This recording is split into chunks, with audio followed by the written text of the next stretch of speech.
We are unmuted. We're unmuted.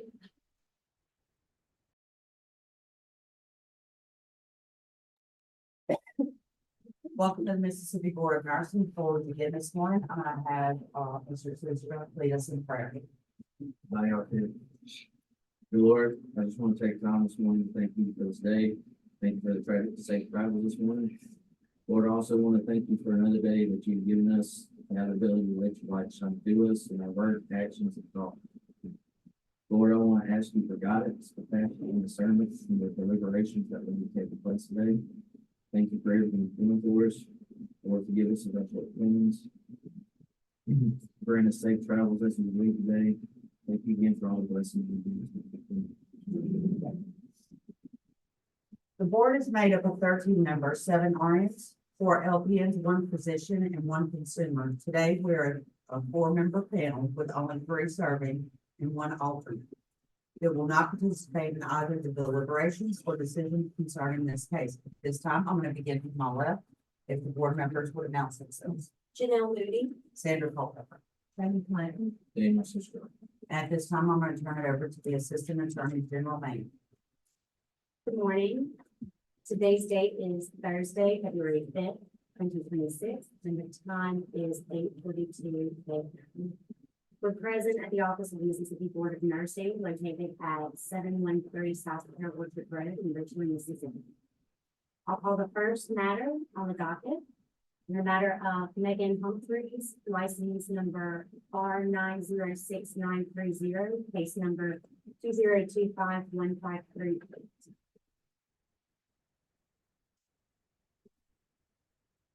Good morning. Good morning. How are you? I'm Sarah Mann. I'm Special Assistant Attorney General, and I'll serve as a hearing officer in this matter today.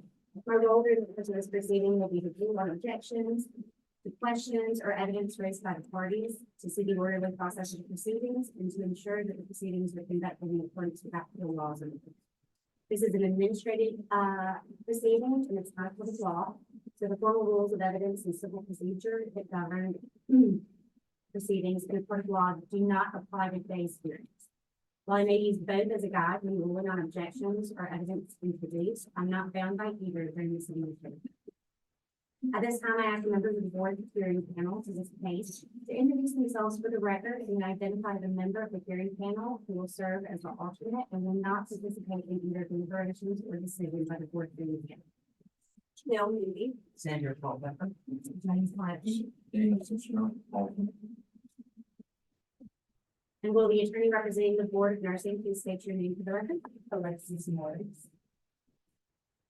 And I see that you're here, Ms. Humphreys. Are you represented by counsel? No.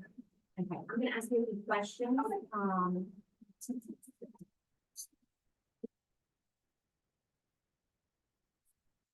So since you're not represented by counsel, do you understand that you have a right to attorney representation? Yes, ma'am. Do you understand that you have the right to present witnesses to testify at today's hearing on your behalf? Yes.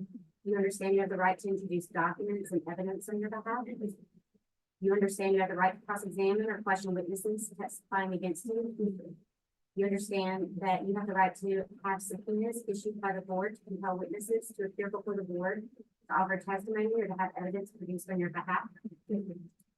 You understand due to the severity of the charges pending against your license that the outcome of today's hearing could potentially result in an adverse action on your nursing license. Understanding all this, is it your wish to proceed in this matter without counsel representation? Do you have any witnesses here today? Okay. And are you going to call her for testimony? Yes, probably.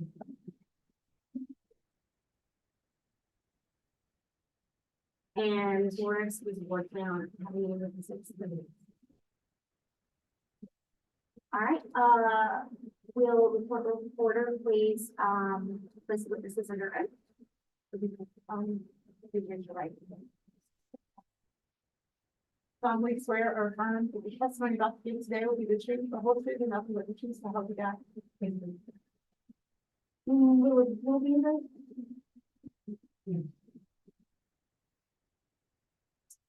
Are there any preliminary matters Yes, we would ask that on behalf of the board, these might be admitted as exhibits. And on behalf of the petitioner, P1 and P2, I think that a copy of P2 was given to the board this morning.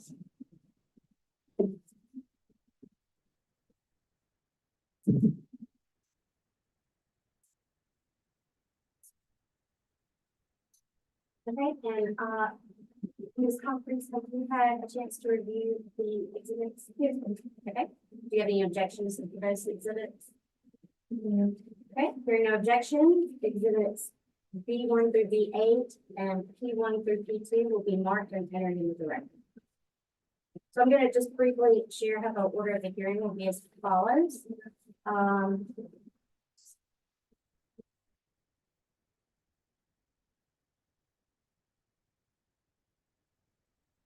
Because this is a request for a restoration, so I'm pretty sure you're gonna go first. Both parties can provide opening statements.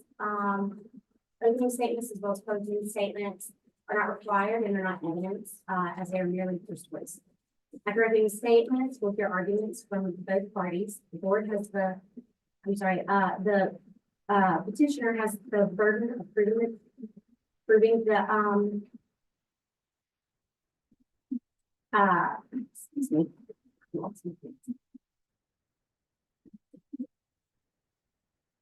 You have the burden of proving your case. You have the right to redirect and, to cross-examine any witnesses. No, I do not know any witnesses, so. The board also has the right to cross-examine any witnesses.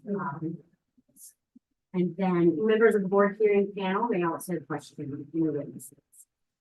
Once you finish sitting on your case, the board will put on their case by offering testimony, calling witnesses, submitting evidence. And after both of you have completed, closing statements will be provided. Again, it's not evidence, it's not required, it is not. Then the board hearing panel will deliberate and make its decision, and a summary of the board's determination will be announced today. And a detailed written order will be issued within 45 days from today, and a copy will be provided to you. Any questions? All right, would you like to present your first witness? Do we want to have any opening statements? I'm sorry. Actually, I can say something. So I've been so since May 2022. We don't want to see that. I've done everything I need to do as far as my bus trainings, my meetings, 3 times a week. I've got my education. So like, I'm ready to get all done and get it ready to get home. Yes, it's briefly. These are requested that our license be restored. I'm just giving you lots of background information. On about February 5th of 2019, this company resigned from Anderson Hospital in Meridian, Mississippi, and it was submitted to a reasonable suspicion drug screen. In her statement to the board on about March 1st of 2019, this company admitted to obtaining the lot 1 milligram for personal use. On or about December 8th of 2020, the board approved this company's ASP that contained the following positions and stipulations: a formal reprimand, a fine, understanding substance disorder in nursing course, legal aspects of nursing, a documentation course, medication administration course, ethics course, probation for a minimum of 60 months, current and active license, a single state license. That also included employer reports, quarterly reports, staying from addictive substances, drug screenings, AA attendance, support groups, and to submit to a chemical dependency evaluation by a board approved assessor. On or about November 7th of 2023, this company's nursing license was revoked for failure to comply with the December 2020 order. Specifically, Ms. Humphries had positive drug screens in March and June of 2021, 3 diluted drug screens in January and February of that same year. She also failed to submit to the chemical dependency evaluation by the board approved assessor or submitted affidavit to the board, incorporating the executive assessor's recommendations. The subgroup also failed to submit to random drug screens on 9 separate occasions in 2022. As in every restoration proceeding, the petitioner bears the burden of demonstrating why their license should be restored. In evaluating Ms. Humphrey's request, I would ask that the panel consider the length of time she should out of practice, the circumstances that led to the loss of her license, her current ability to practice safely, her conduct and recovery efforts since that time of losing her license, her compliance with all restoration requirements, and above all, whether restoring her license would adequately protect her. Thank you. Ms. Humphrey, would you like to testify or call your first witness?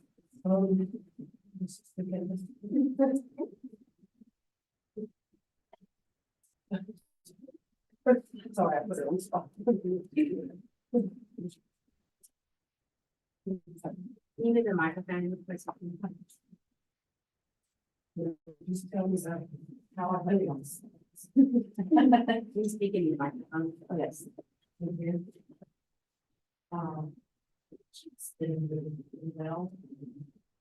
Really hard to get here and, I really didn't realize that.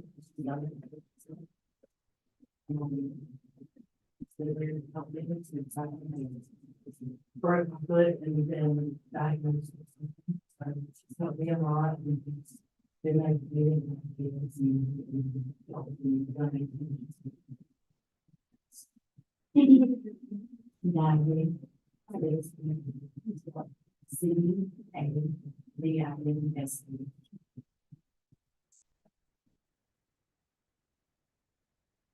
Any other questions? Humphrey, would you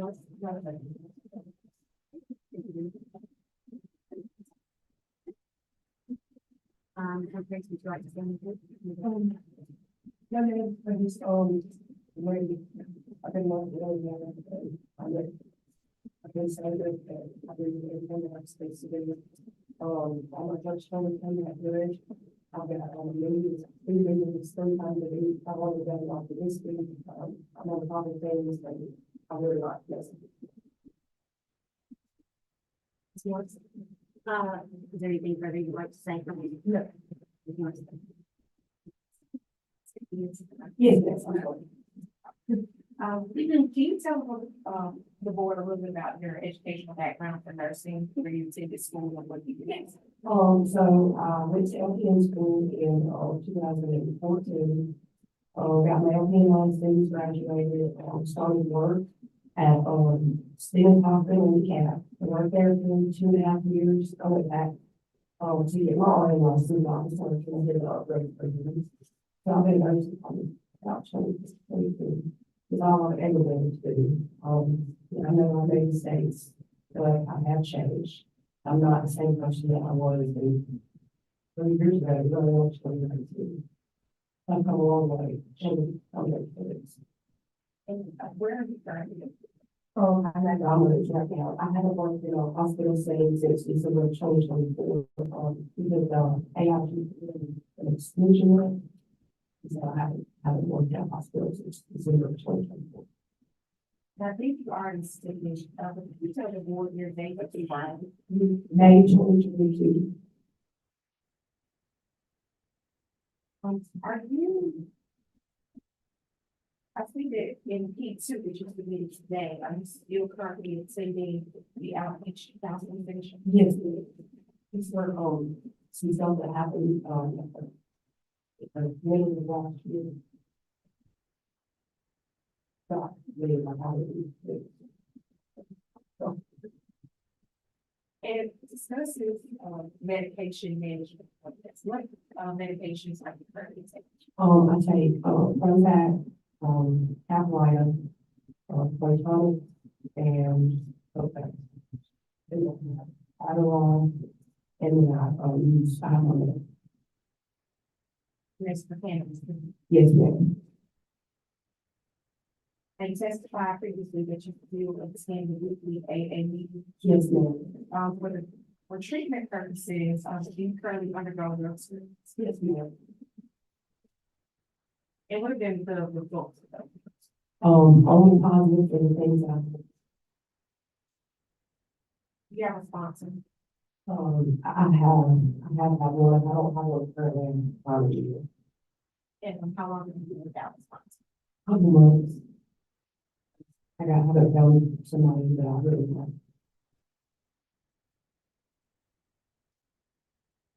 Now, your sister testified earlier, who else makes up the places? I have friends, many of the people that I worked with when I was working at Alliance, physicians there, family, I have lots of friends. Is that who's assisting you through your surviving journey? Yes, ma'am. Everybody's been really good and being there for me and sure. If the board wants to restore your license, do you have a promise of employment or job? Yes, ma'am. Somewhere, Back in the water. and what would you give them? Nursing, working on the adolescent unit. And would you have access to, narcotics, medications, controlled substances? I mean, probably like, cigarettes and stuff, because those type things, but other than that, no. Given your recent, sobriety gains, do you feel that you are adequately ready to, not only rejoin the workforce, but to be around prescription medication? Absolutely. Why is that? Because I've come a long way. I did some long days, and I was ready, but I did. And I feel like I can be the person that I'm supposed to be, and do what I'm supposed to do.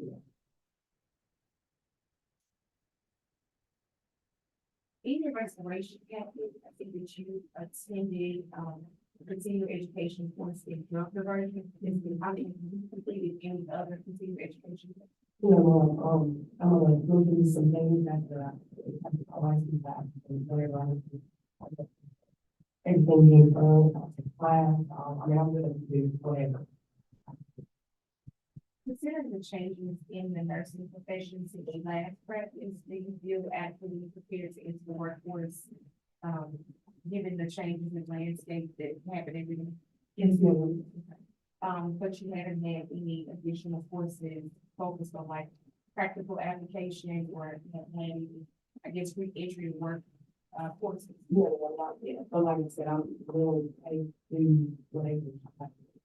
And would you be opposed to having a workplace monitoring? No, Without any other restrictions? no, Now, also it shows that you have a pretty, you have a prescription for cannabis, that is active prescription. Are you currently on that medication today? not today. But that is an active prescription. Yes, ma'am. And you do understand that showing up to work impaired, it doesn't matter whether you have a valid prescription. Yes, ma'am. Yes, ma'am. Now, why do you think that this cannabis should be still in place? Because I work really hard and,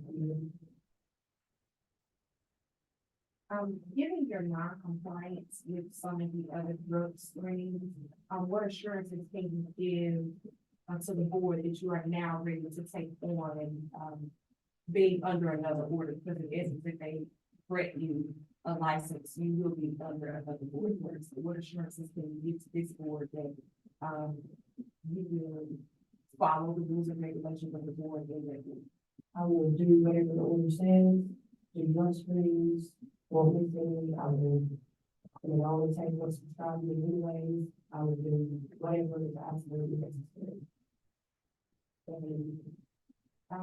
without stating your diagnosis on the record, he too, I do see that you have been diagnosed with one or two different disorders.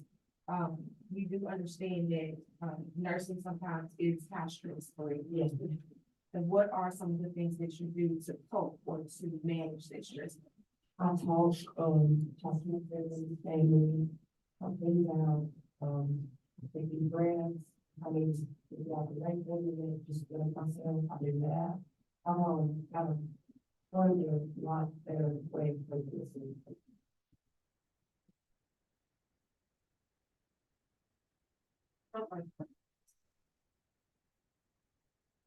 Does the board have any questions? In some ways, I do have. You are aware, are you aware that the healthcare facilities, you will not be able to use this? Yes, ma'am. Yes, ma'am. And you will be able to do your job efficiently? Yes, ma'am. And that you, how long? I had it for 3 years, I think. But I'm willing to stop, that's, You're still currently on the OI, right? yes, ma'am. Do you understand what that means for you? I have to get off, yes, ma'am. So, with that being said, with the OIP place, you will not be able to work for any facility that accepts you have treatment. Yes, ma'am. So with that being said, the place that you're planning to work, are they accepted of those payments? I have to, speak with the OIG, they told me to contact them if I got my license back and send them all the necessary paperwork and then see about taking it off. In the event that that is not observed, Yes, ma'am, I know. that's your plan. I'm fine with it. I'm fine with it. I do whatever I have to do. And you said it the May 2022 was your sobriety day. Yes, ma'am. So in your documentation, did you take more time at any point? Should be like 4 May 20, not 8 Or in June of 25? Yes, I got shot. And with that being said, the providers, did you make them aware of your substance use? Yes. And that you had a chemical evaluation or any type of therapy to address it? I've got a therapy again when we talk about my addiction and stuff. So they have you had a chemical evaluation. I have, in whenever I got, I came back the last, whatever it was. So she does have, you do have a chemical evaluation? Yes, ma'am. That's all.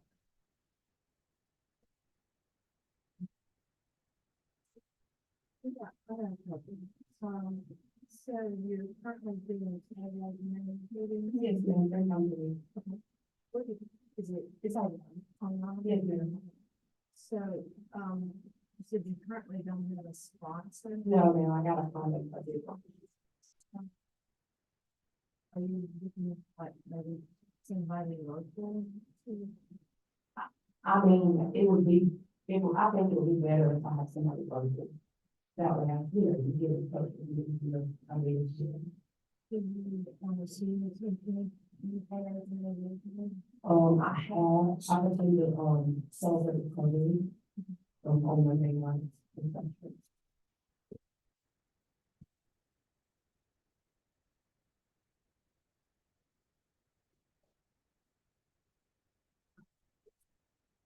Well, you'd like to verify.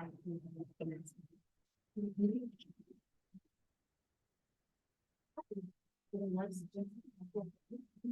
your restoration package, you did not, submit the, additional results of that.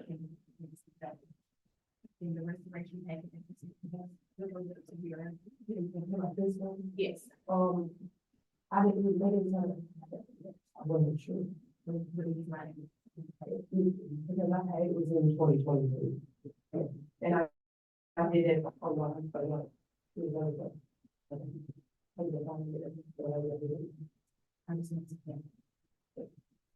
If I am willing to do, whatever I have fun.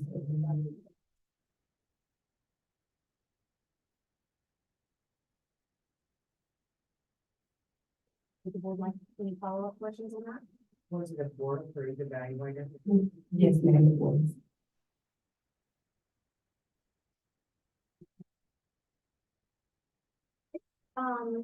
Would you like to, have any closing statements? Just, more confidence, that not to you out of the fun and. Just briefly, just wanted to reemphasize in the panel that was something here today, asking for restoration of their license, and she has the burden to prove why it should be restored. Again, in considering the request, I would ask that the panel consider how long it's been since she's practiced, the circumstances that led to them using their license, her ability to practice ministry safely, her conduct since using her license, compliance with all restoration requirements, and above all, if the public will be protected if the license is pursued. Okay, this concludes the hearing in case number 2025-1538. I'll entertain a motion from the board to place the meeting to determine whether any grounds exist to go into executive session to deliberate on this matter. Second? There is a second. There's a motion and a second. Any discussion? If no, all in favor? Any opposed? And motion carries. Now I'd like to entertain a motion to go into executive session under Mississippi Code Annotated. I'm sorry, to deliberate on this matter. Is there a motion? Second? Second. Any discussion? All in favor? Any opposed? And we are now in executive session. Motion is carried, and we are going to deliberate.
We're unmuted.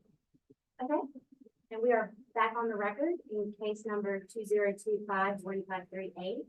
Now I'll announce the board's decision. The board has determined to grant restoration of Ms. Humphrey's license with drug-related stipulations. And I'll announce the conditions. Prior to being issued a restricted license, Ms. Humphreys will be required to have a conference with the compliance officer. She shall select and identify a primary physician, nurse practitioner, and hold an unrestricted license. Attend a support group and obtain a sponsor. Have an evaluation for chemical dependency and substance abuse and provide that to the board no later than 90 calendar days of the order. Have a psychological and psychiatric evaluation and provide it to the board within 90 days from the date of the order. A fine in the amount of $500. Notification to present and future employers. Provide retaining only a single state license in Mississippi. Have each employer in the field of nursing or any other health related occupations submit employer reports.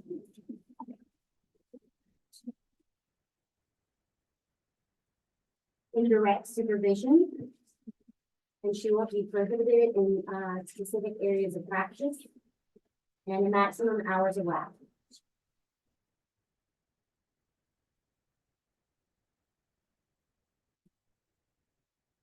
If you'll meet with the compliance officer after this, she can deliver it as well. And within 45 days, the board will render an order and you know it. So that concludes the board's decision. We can now be off the record.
I'll call the next matter on the docket in the matter of Jennifer McCall, license number 873681, case number 20250462.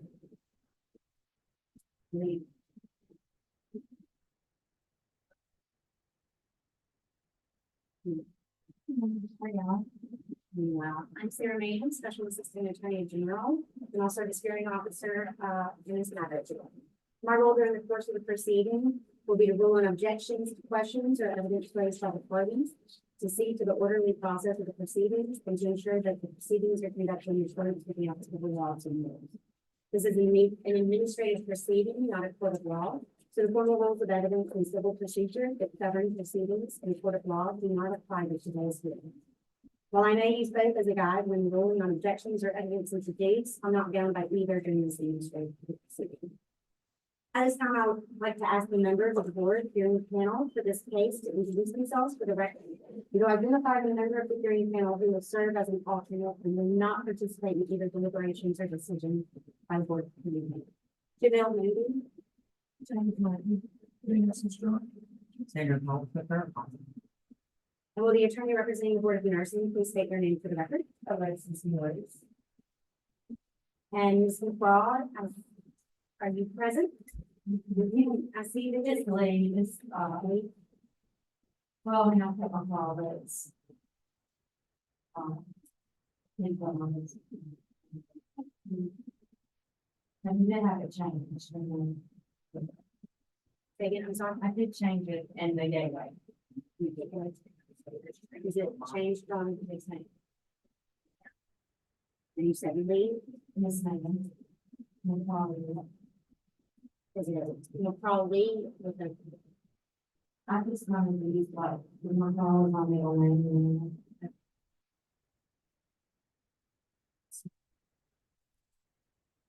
can you speak a little bit more into the microphone? Yes, I'm going to.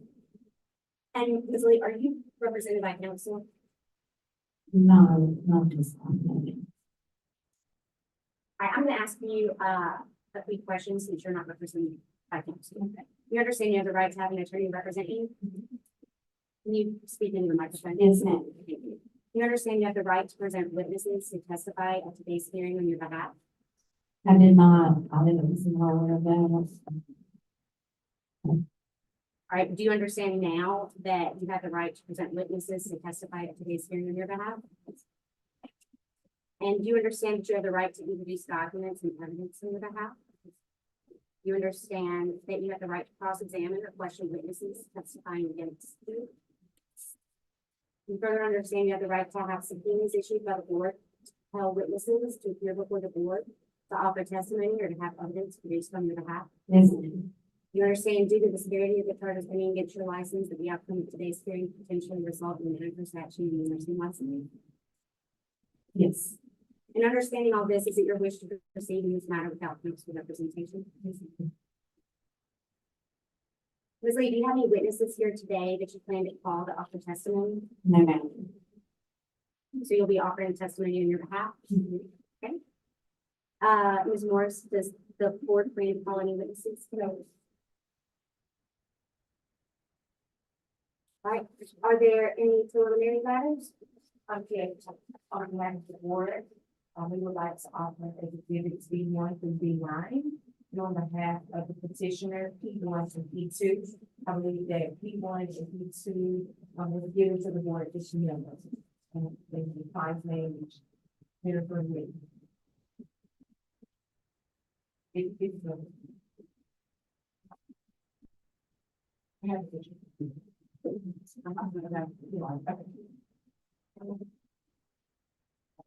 Yes.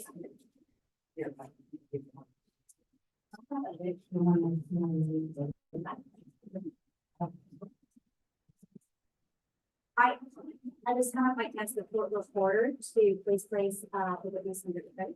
Just raise your right hand.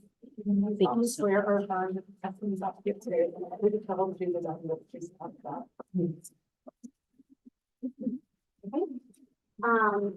So we're gonna proceed, in this hearing as follows. Third parties can provide opening statements. Opening statements as well as closing statements are optional and not required. Opening statements should be kind of along the lines of why you're here today and, what you're asking the board. Opening statements are not evidence, merely persuasive. After opening statements, we'll hear from both parties, which is an application for restoration of privileges or to remove restrictions. The licensee has the burden of proof and will present your case first. Counsel for the board may cross-examine or question witnesses offered by the licensee, and the board hearing panel may also have questions. The licensee applicant can ask questions on redirect if desired. Once the applicant concludes your case in chief, then counsel for the board may call witnesses or introduce questions. Ms. Lee, you may cross-examine any witnesses offered by counsel for the board, and the board hearing panel may also ask questions as well. And the board attorney may ask questions on the direct if desired. Once both sides concluded, the closing statements may be provided. Again, closing statement is optional and not evidence. It's merely purpose. After that, the board hearing panel will deliberate and render its decision. The board's determination will be announced today, and a detailed written report order will be issued within 45 days from today. The copy will be provided. Do you have any questions? No. Ms. Morris? Do you have any- All right, Ms. Lee, would you like to provide any written statement? Yes, I, Who's on the ones here? While so, you know, if it's just, you know, it's not, we're gonna do that. I've never received like, Sorry, hold on just 1 minute. Did we enter exhibits into the record? We did, I'm not, did we? Yes, you on behalf of the petitioner and the one who we have. Okay, I'm sorry, I just couldn't remember if we had done that. We'll have it marked and entered in as exhibit. Yeah. My apologies, please continue. I didn't get initially, when the original order came out, you know, it was sent to me. It was August, I think, 2022. However, it did go to my old address. And yes, I know that every time, you know, you move or change your name, you're supposed to get.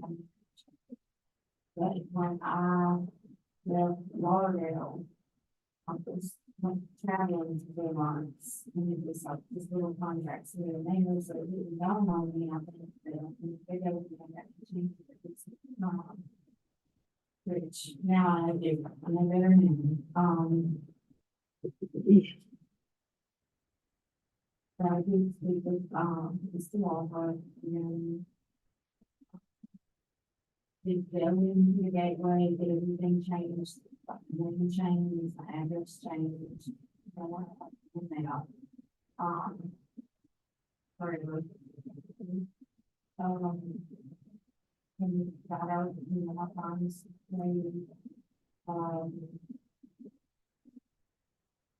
he was, you know, nice enough to pay working in the pocket of the original order.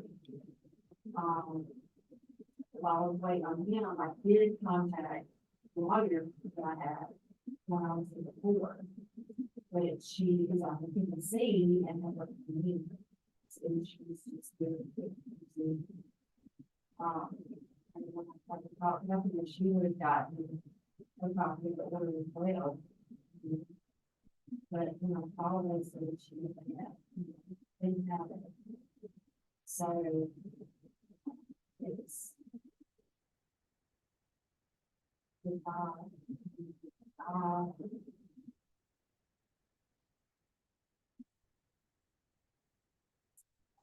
got it.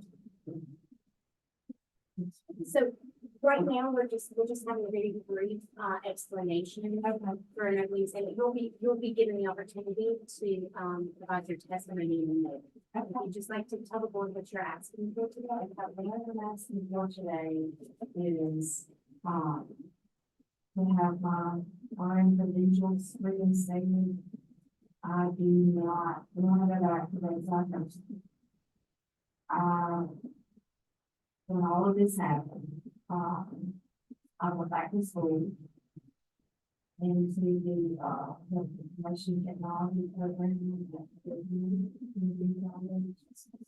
I graduated last May in 25, and got my RHIT in August.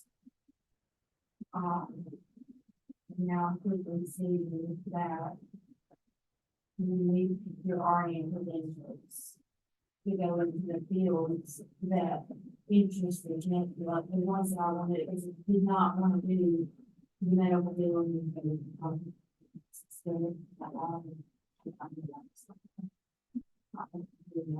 I will about that. It works, but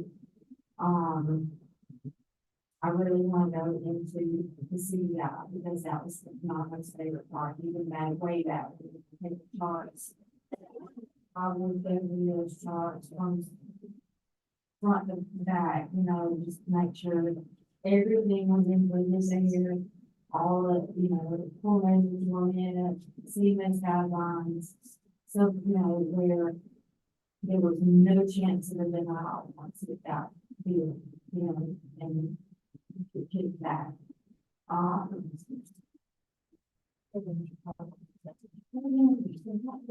No. Thank you. I'm dating.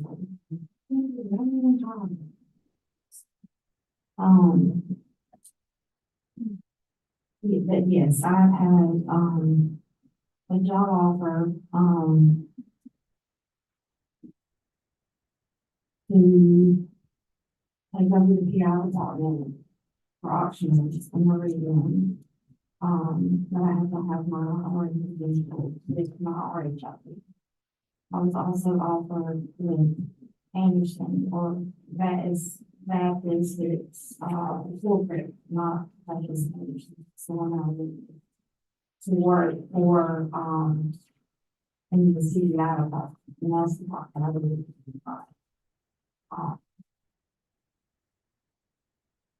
That was my money, and so, but I really, I have to have that, my own credential to go with my orange, to be able to do that. And going back to school. The very definition of non-traditional student. When I went back to school, it was completely online. It was difficult because we had, once in a while, like fire. It was necessary. My 3 and 4-year-old grandchildren, we had them. It's not gonna be control. I got there with it and I'm really good grade. This will be a clean statement, it's not gonna be evidence, this is just a very brief, like, request. You have anything further in your opening statement, then we can move on to testing. No, I mean, that's just, basically just telling you kind of what I've been up to, what I've been doing, and, going to school, that was a big thing, I'm real proud of that, real proud of that. But now I'm stuck with 2 degrees. And the job. But I really, want license reading statement, but I do not have, the desire to get back to the process.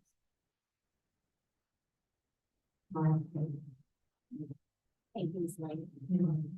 Ms. Morris, do you have anything to say? Yes, thank you. Yes, Ms. Lee, is here to tell you today positioning for the removal of suspension. The record reflects that on about October 12th, 2021, the Arkansas Board of Nursing issued a cease and desist order against Ms. Lee, Mississippi RN multi-state license, traditional practice, while employed with the Medical Center of South Arkansas. Ms. Lee submitted to reasonable suspicion drug screening. The results of that drug screening is positive. Hold on. She failed and refused to produce a prescription for the hydrocodone to the hospital facility. Further, the Arkansas Board of Nursing also cited performance issues and charting issues with Baptist Medical Center in Conway, Arkansas. Following the hearing before the Mississippi Board of Nursing, Ms. Lee's Mississippi RN nursing license was suspended for a period of 12 months. She was also ordered to comply with certain stipulations and preconditions, which included a chemical deficiency evaluation, a psychiatric evaluation, fine, four documentation portions, all of which had to be completed within 90 days from the date the executive director signed the order. The order also included probation, indirect supervision, employer reports, prohibited areas of practice, frequent reports, AA and A attendance, and drug screenings demand a month. This order was signed on or about August 26th of 2022. In January of 2023, a compliance investigator sent Ms. Lee a letter informing her that failure to meet certain stipulations within the time frame in her order would cause her license to remain suspended after the 12-month order suspension. By the date that letter was sent, Ms. Lee had failed to execute her affidavit, have a conference with her compliance officer, identify a primary physician and a nurse practitioner, execute a release sit for both the psychiatric and drug evaluations, pay the $500 fine or complete the workshop or course. As in every proceeding, restoration proceeding, the applicant bears the burden of demonstrating why their license should be reinstated. In evaluating the student request, we ask the panel to consider the length of time she's been out of practice, the circumstances that led to suspension, the current ability to practice safely in compliance with the requirements, and above all, whether limiting the suspension would adequately protect the public. Thank you.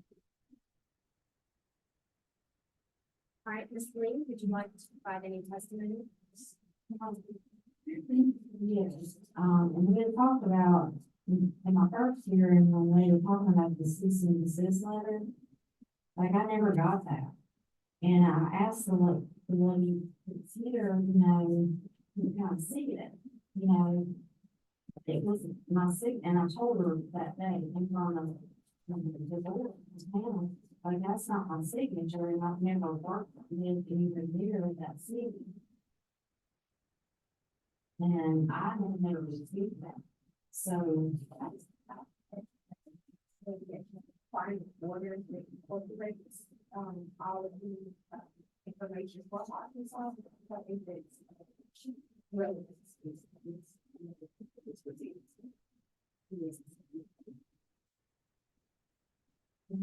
Um.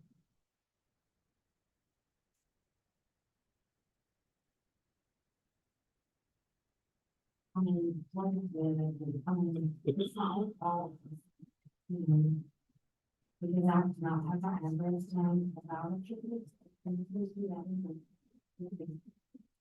mean, I never got,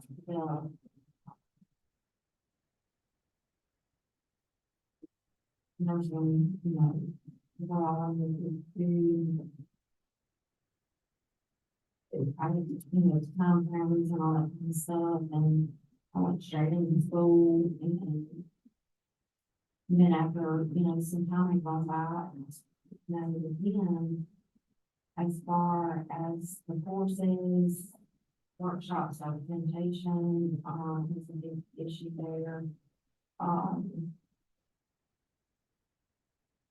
I thought that my HIV program, I covered all of that stuff. But, I'm realizing now, I thought I should have called and see, I should have called and check, if the board approved me, or, as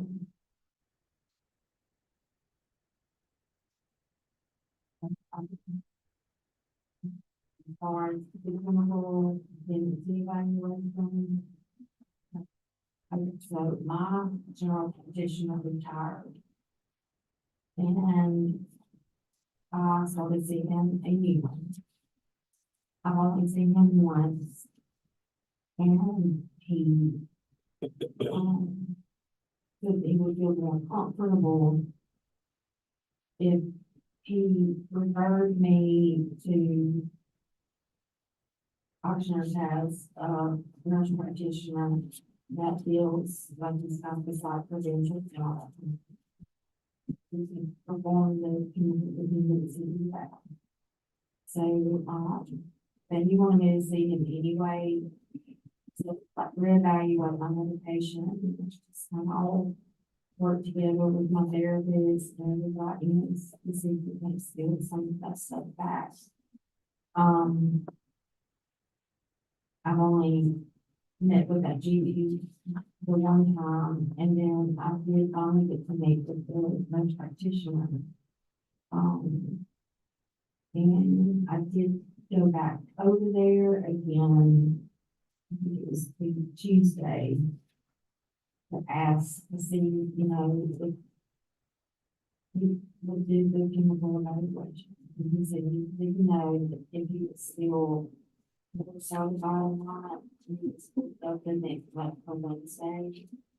So I went back to where I go to, my therapist and psychologist assistants. and to see if I could see their psychiatrist, and she said she would not do it without spending time with me first.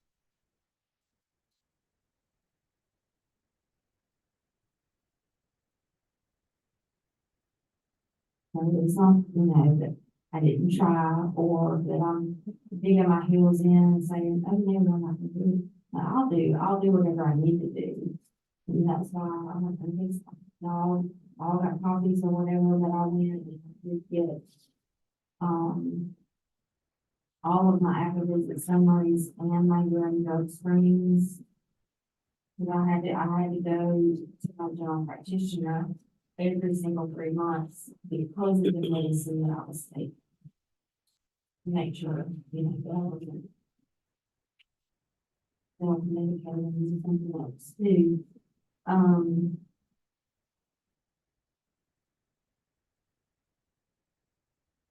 did do all those and I think everybody was supposed to.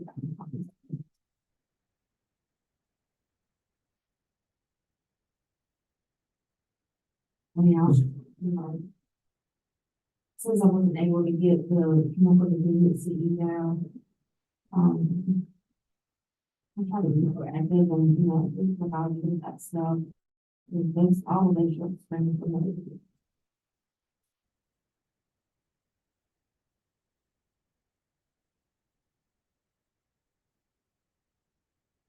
That's what I, you know, I really, really love this, you know, field that I went back to school for. I really want to do this, you know, but. Not intervention. And I don't expect you guys like, oh, maybe I was one or something. Not out of the English, I don't even know if I can do it anymore. But I do like,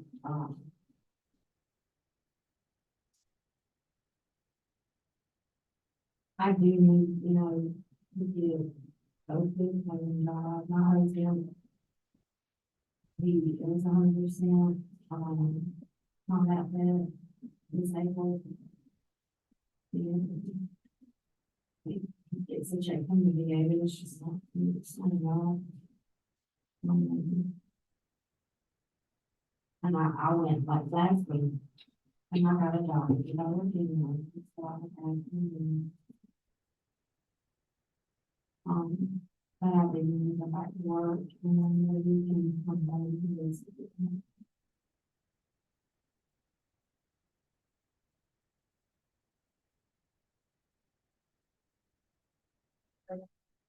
If that's what I need. Morris, do you have any questions?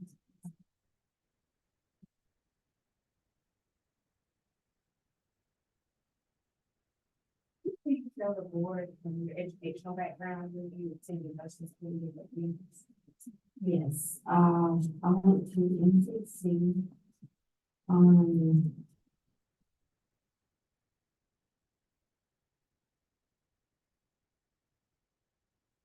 In 2004.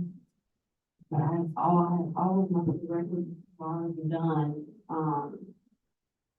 John's, community college in Ellisville, Mississippi, that was where I'm actually from, and this lives there. And I went to Meridian, nursing school.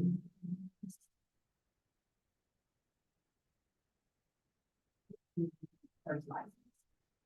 I think it was February, I graduated in December of 2005. I think it was February to 2006. It's about the West History of the. My first job was in Michigan here in CDR,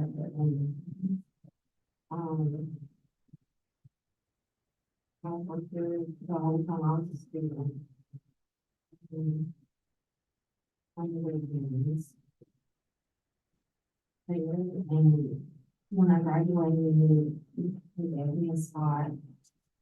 And then we rotated, so PDR and PDR and ICD, we rotated out.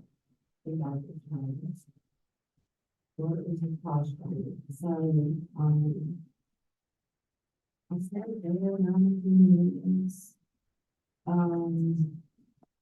did a lot of assistant, like, regular assistant, job, duties. Did all the grade sections. Everybody's coming in.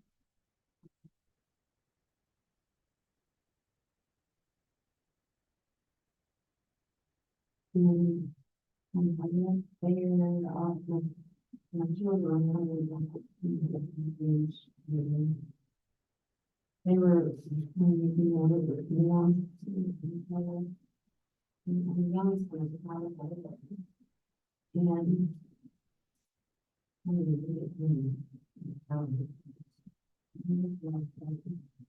so, then I went to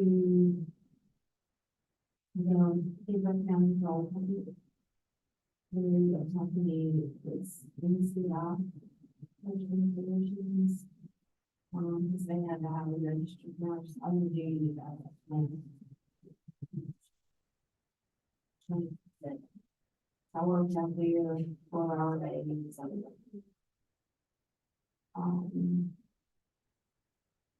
When they placed it down, I went to Rush, worked on, I did Rush.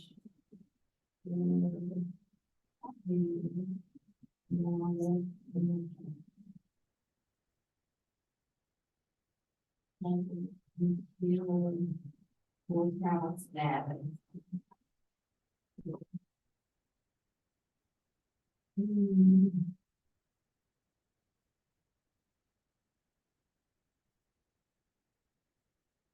2021, the 3-month contract, and CDR at Bridge Regions, here, everything.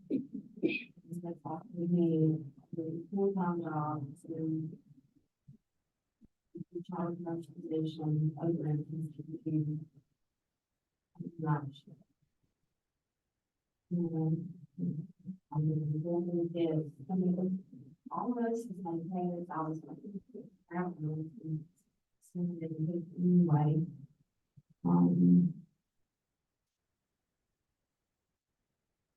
There and feel. I was no birch and I.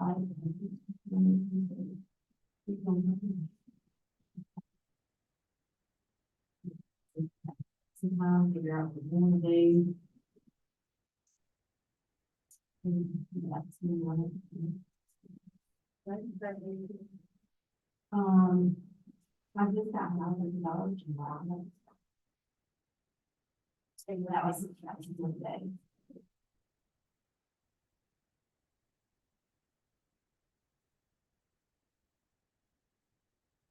In order. It references project shoulder. Are you currently taking these controls of the state with restriction location? Okay, I'll take, Adderall. And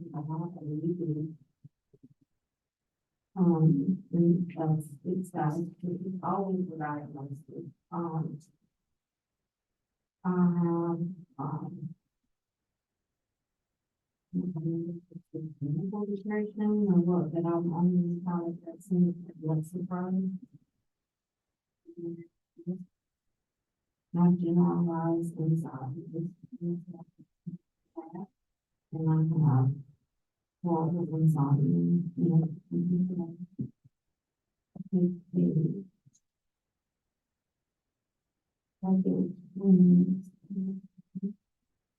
editorial and environment.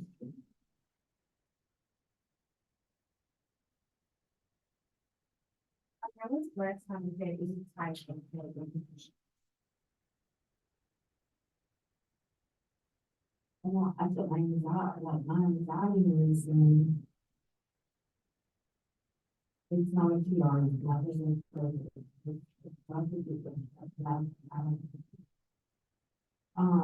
and I don't take the analog every day. One can really, you know, sit on the photos and like all of the clothes.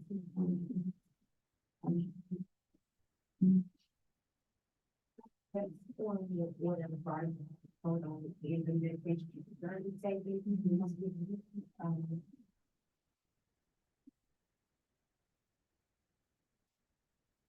Did you not say your people, things you guys? I have not, Brandon Allen. One nurse practitioner, and he wants to talk to them. I think he said he was really good, but I see him again, next month, and then again in May. So, he said, he needs to see me a couple more times, you know, but he said, like, if you need consistencies, there's not possibly a change, and give those, you know, make that assessment, just in, what I think.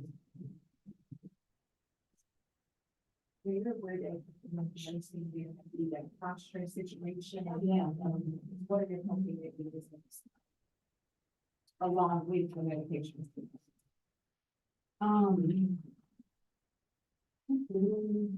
We never had a problem in the past. And I see you with the army.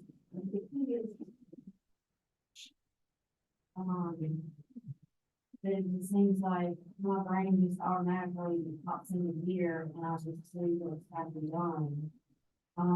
And I don't feel stressed.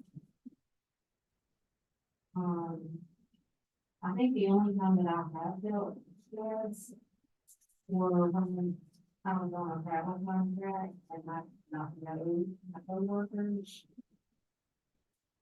As, you know, where I can say, this is my team, you know. That's a person, you know that, you know, who you're working with, what they're capable of, how they work, you know. That you can all get in there and want to train together and not have a bunch of mishaps. And I think that's the only time, maybe once or twice when I was traveling. So who makes a difference? My husband, my sister.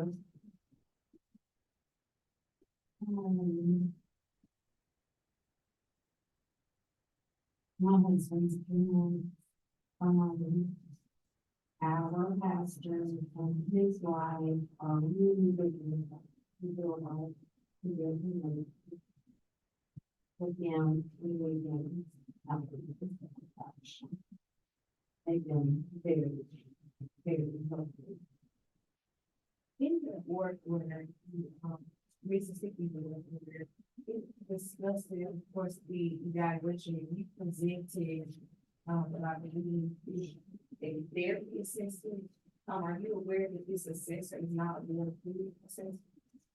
No, you've been saying, oh, yeah, she did that, she did that. When you say that, The office, and the mayor, that I can talk to. And like, yeah, she's, you know, got information, and she's pretty to be able to do your type of.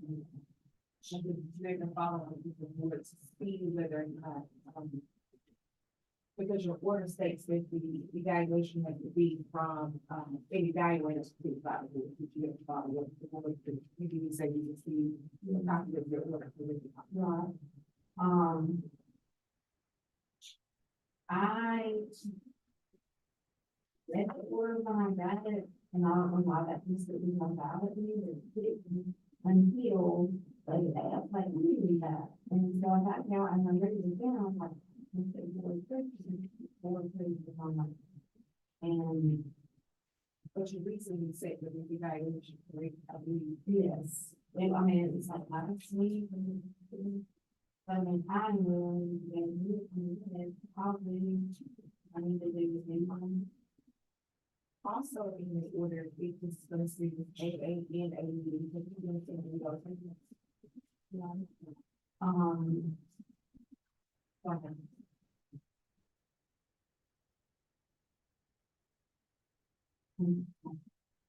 um. Most of the time, and I spend a lot of time. Um. With, church function, and we have things. Um.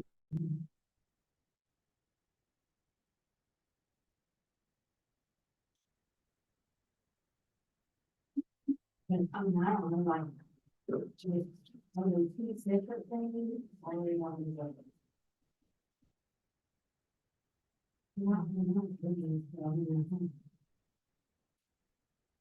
Well, let's look, you understand that there are drug stipulations, because of your positive test for having program, in Arkansas. We do understand that you do required to complete all the terms and conditions of this board. I, yes. And that included in AA meeting, quarterly reports. If you do understand that you do not even active RN license to attend these meetings.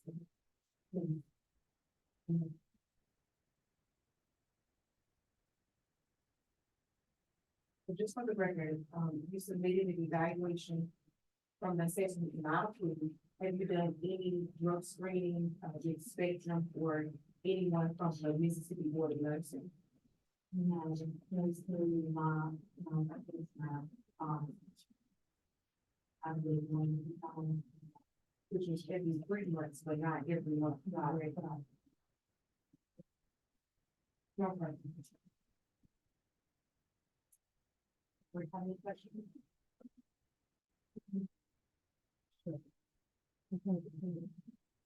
more sort of couple of questions. So in the packet, I saw two judges. Then what you gave us. What was it, Lorraine? Miss something. What was yours? This paper was submitted this morning. It was a lot. I didn't expect them to send me. No, I had one bag, and then maybe think. And then, Okay. but no, there was one, attached to every acquisition summary that I had turned in. And it was every one I've had since the last time. And I'm gonna put it. But those are not the drug tests that was usually order where they, the order specifically stated they wanted to complete, on that system and use on-demand drug screens and not signed up for that. No, I have not. And I forget, I just don't know. I didn't know what I was supposed to do as far as, if there was somebody here, like the person that, Did you ever meet with the compliance officer after this initial first? It does state the committee meeting. Right. Yeah, I know I guess I was doing it now, but I didn't get it until later, but that is my, we did solve all, so we don't have time. I drove change. So you haven't done any of the courses that were assigned to you? No. It was documentation. I have not, but I will. I mean, it's not, I can do. Actually, when I went back over it, I'm like, it's on. But then I thought, in the information technology, like we covered all of the documentation stuff. All the legal stuff, all the, you know. How we name, how things people. And things that it's a lot. I understand, you know, you can put the forces and do that, but it's still. It has to be specific for you guys. Have to be board with. Even though some of the other courses I know incorporate a lot of that.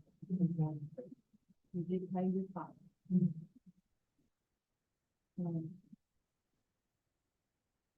Basically, everything that's on the list needs to be completed, other than the fine.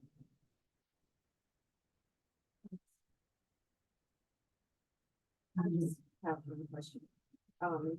Since Lee came here today, with petition to remove your suspension. But as Ms. Morris and Ms. Clayton, you're questioning, you haven't done anything. So can you convey to myself and the board why you came here today to petition for this? What have you done and what can you tell us to, further prove that we need to remove the suspension? First of all, I initially, when my partner contacted this offer, and I asked for this to. And so I didn't want to make it, and I, oh, you can't say, or not show up, for, you know, you guys have, like, here, you know, that is another one.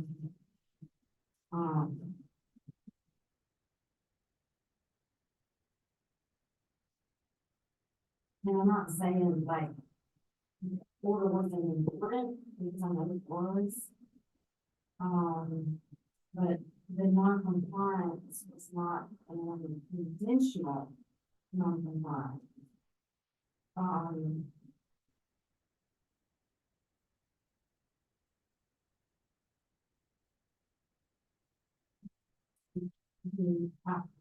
But just the school and grandchildren come out, they were 3 and 4. My husband's cousin, was, you know, with their cancer, we moved him into our house, he's on studying radiation, you know, it is, and like, it's just not good. And, it's mom had,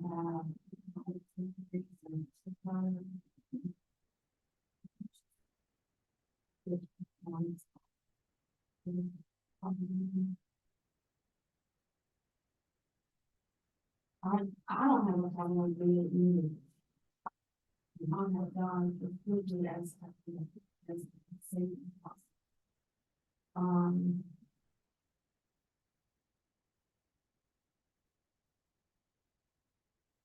I think my mom is saying, I mean, no, I don't know. I do want to go to the city,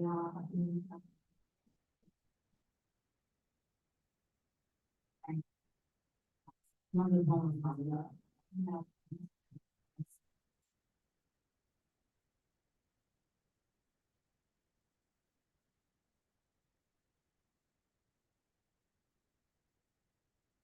yeah. Even if I had my active license and my orange, which I do, I still gotta go back. To the region for. So,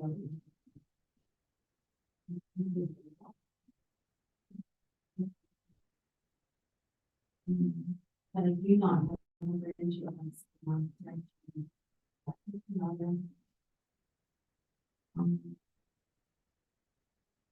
right now, it's just maybe.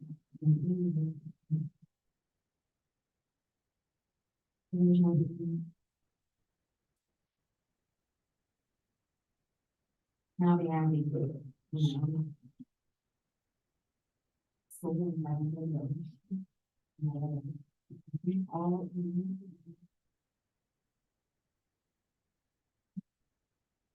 I'll be there on the.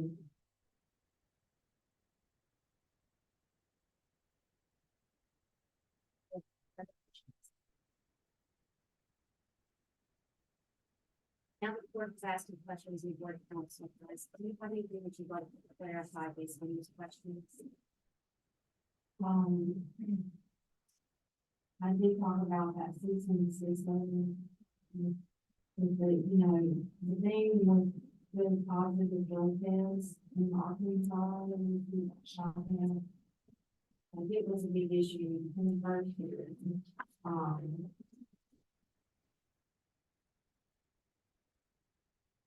I wasn't the only one. Like it's not, there were a bunch of people that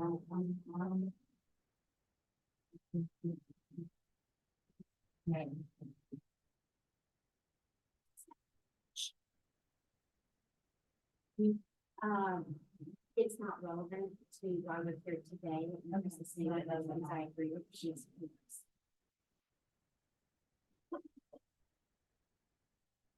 Right, we'll move on to closing statements. Again, closing statements are not required, they're optional, and they are a brief,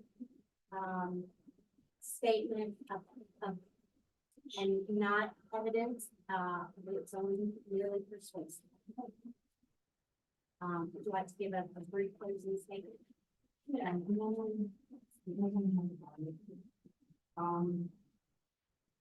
I've worked really hard, to get my brain, and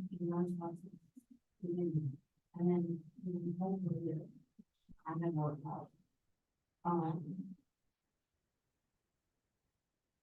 Now, I'm really work hard going back to school and studying, get that hard. Do something different in this area that I'm in, really take your time and,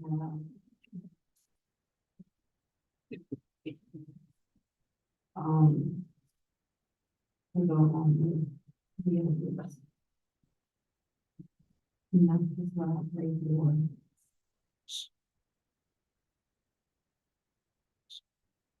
I can tell you that whatever y'all ask me, whatever day you give me, you gotta have this, I will watch tomorrow, it'll be done. Or I see it as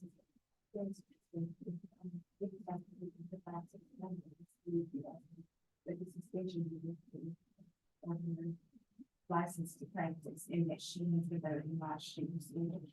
Based on the evidence and information presented today, this means I can find any of the terms and conditions in the August 2022 order and the evaluation and assessment that she presented today that she said for last week is not, really did not consistent.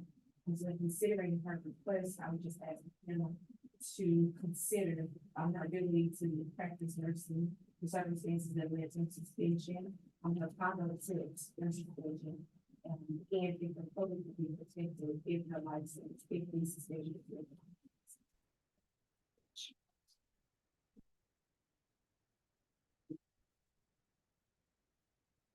this concludes, the hearing in case number 2025-0463.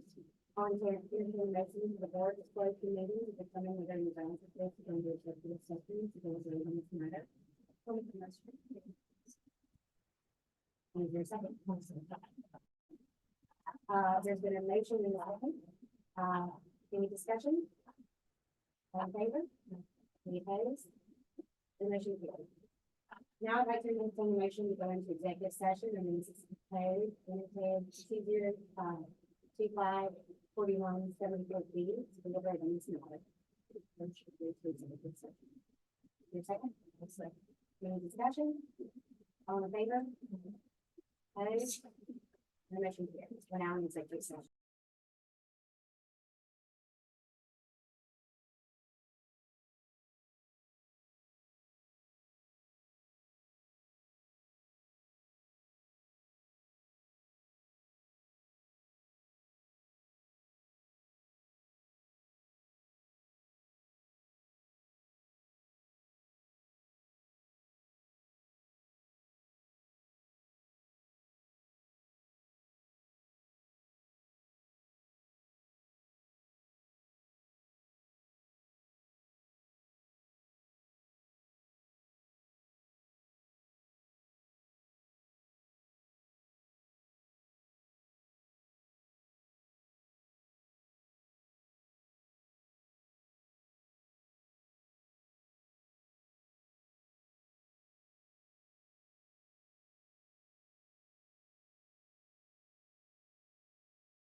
All right, we're back on the record in case number 202504662.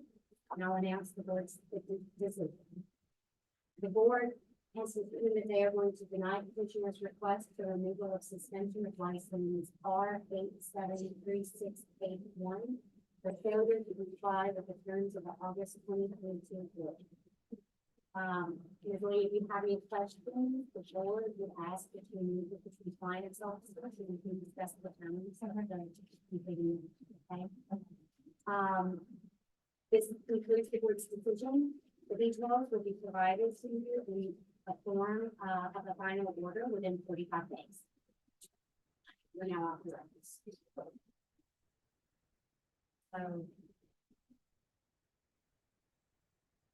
I see a compliance officer, and if I get all of that done, you'll get a hearing, and. You.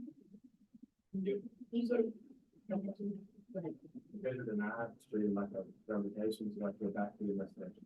That's right, 12 months. You have the investigation. From the date you get to the. You have to comply with the investigation.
Today's date is Thursday, February 5th, 2026, and the time is 11:20 a.m.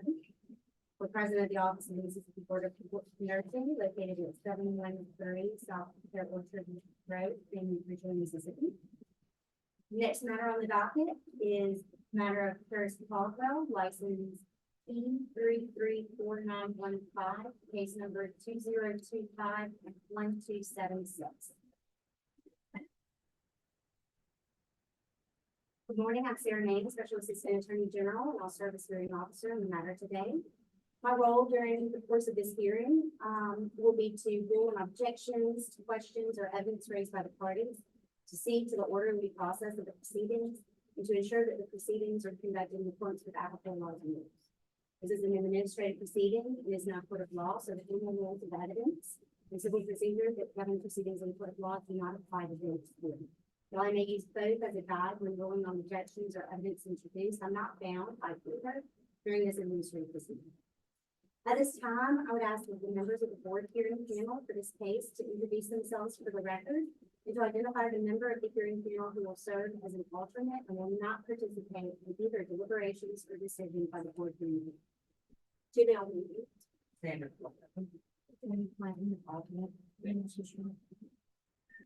Will the attorney representing the board of directors please state your name for the record? Brandon Walker. And are you Ms. Caldwell? Yes, ma'am. Okay, and are you represented by counsel? No. Okay. I've got a few questions for you. You understand that you have the right to have an attorney represent you today, correct? Correct. And you understand you have the right to present witnesses who testify at today's hearing on your behalf? Correct. You understand you have the right to introduce documents and evidence on your behalf? You understand you have the right to cross-examine or question witnesses testifying against you? You further understand that you have the right to have subpoenas issued by the board to compel witnesses to appear before the board to offer testimony or to have evidence produced on your behalf? You understand due to the severity of the charges pending against your license that the outcome of today's hearing could potentially result in adverse action in your nursing license? Understanding all this, is it your wish to proceed in this matter without council representation? Ms. Caldwell, do you have any other witnesses that you'd like to, call, to offer testimony? And you'll be offering testimony in your behalf. Mr. Walker, do you plan to call any witnesses to offer testimony? Will the court reporter please place the witness in record? You solemnly swear or affirm that the testimony about to give today will be the truth, the whole truth, and nothing but the truth. So help you. And are there any preliminary matters? Exhibits? Yes, on behalf of the board, we have a big one for D eight. And it's called, we have a one. Okay, Ms. Caldwell, have you had a chance to review the exhibits? I know. All right, do you have any objections to the proposed exhibits? No objections, just was, honestly, a little shocked to that, I'm sorry, the Texas Board of Nursing, they got in touch with you all. It's, I saw that they, responded to an email January 15th. I believe that was Ms. Smith reaching out to Ms. Fonda Payne. No, sorry, Mr. Walker, reaching out to Ms. Fonda Payne of the Texas Board of Nursing, basically trying to see my settings with Texas. I've been trying to call and email for the past 2 years. So do you have any objections to this being entered into the record? No objection. Okay. All right, so exhibits B1 through B8 and A1 will be marked and entered into the record. So the order of the hearing is going to go as follows. Both parties may present opening statements. Opening statements as well as closing statements are optional and are not required. It's a brief synopsis of what you want to say. You should also share what you would like to ask of the board.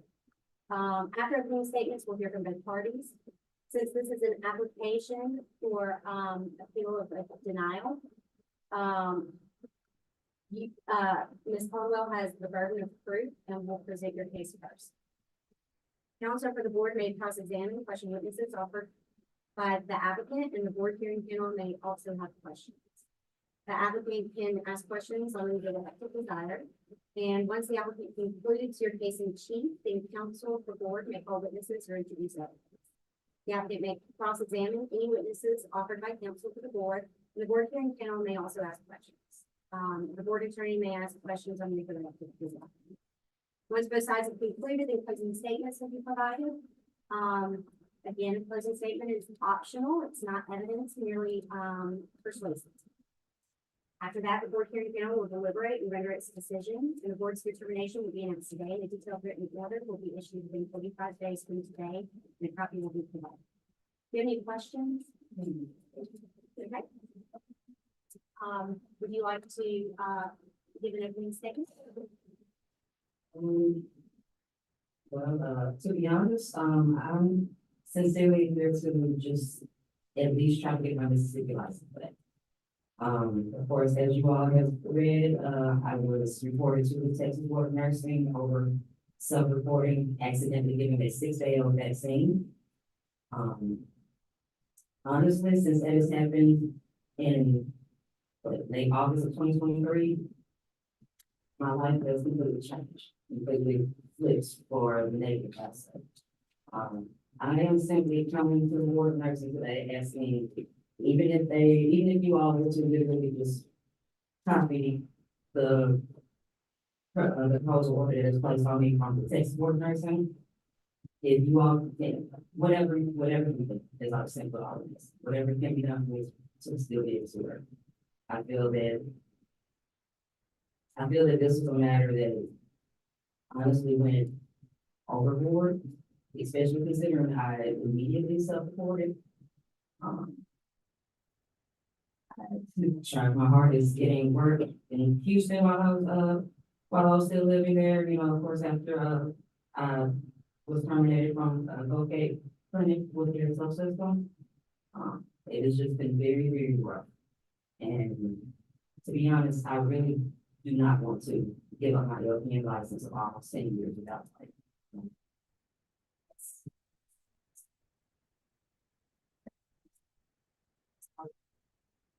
Mr. Walker, do you need to- I do, thank you. Ms. Caldwell is here because her application for reinstatement for an LPN license was denied. Whether or not, she has the burden of free water and now should be returned. And now, as you heard, it's based on an agreed order, she signed Texas board nursing.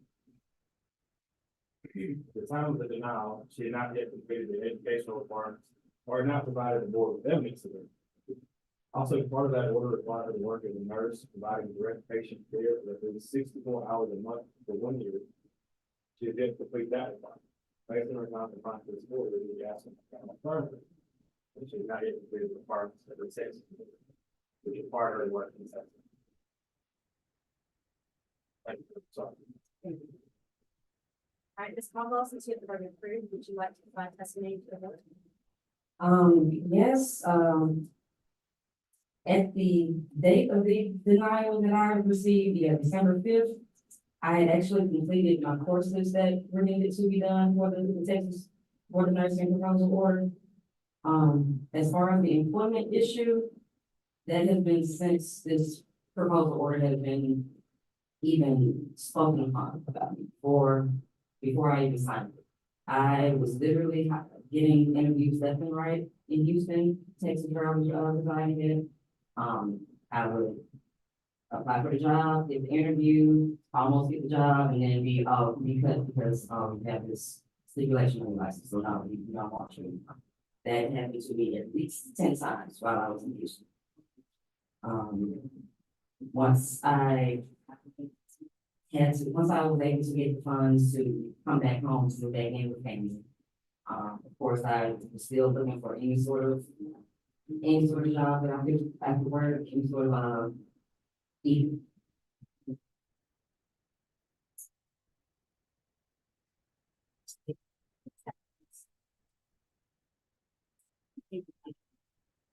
Because they can't hear on the Zoom at all. I turned it down. Yeah, so once I moved back home, December, 2024, that's when I was finally able to at least get a little bit of financial relief, because I was unfortunately back home with my parents. Ended up getting some money from my mom to help me pay for the courses, and I got the courses done by October 7th, if I'm remembering correctly. Of course, I did. I did go ahead and email a copy of all of my completed courses to both the nurses of the Texas Board of Nursing and to Ms. Eddie Dixon that I had spoken with previously. When I came here, I believe that was in August. When I came to speak about reinstating my license. I've been trying my best to keep everyone in the loop and whatnot, while still trying to get back on my feet.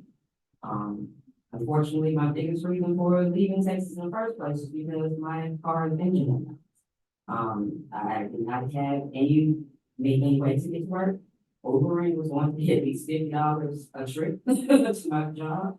To the job that I was actually going to try to use for the Texas Board of Nursing, and Texas Board of Nursing does have documentation of that I did turn in the very first compliance employment sheet from Jacinto City. That was the name of the nursing home rehabilitation. And of course, after my car's incident, they were like, okay, well, we can't really count any work, so I was let go. I ended up moving back home. Like I said, since then I've been trying my best to get a job. Just recently got on with Bath and Body Works in November, and I was just offered a position at UMC for a part-time patient coordinator. So I'm literally still in the rebuilding process simply because I want to work in nursing. I still have that zeal for nursing. I still have that love for nursing. The incident that happened that day, I will be completely honest. I was rushing myself. I was simply trying to hurry up and get my coworkers on out of the clinic like they wanted to. Everyone was on the hurry up. I did a quick check of the, vaccine logbook. It was for a hip vaccine, I remember it. I did a quick check. I saw my RN signature stating that she had received shipments, saying that she had just gotten some vaccines. I assumed that meant she checked all of the expiration dates as her title stated. I did not give myself an excuse to not check the expiration dates on medicine because I know that's where I messed up. However, this magnitude of this being placed on my license, this being honestly the meaning for my life, has been very detrimental.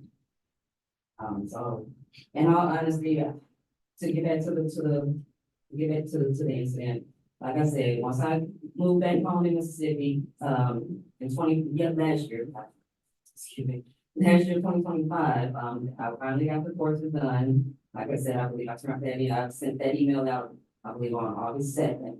That was, of course, after they had sent me the reminder letter, which I owned up to because I did not have any money to pay for the board courses. They were literally $1,000.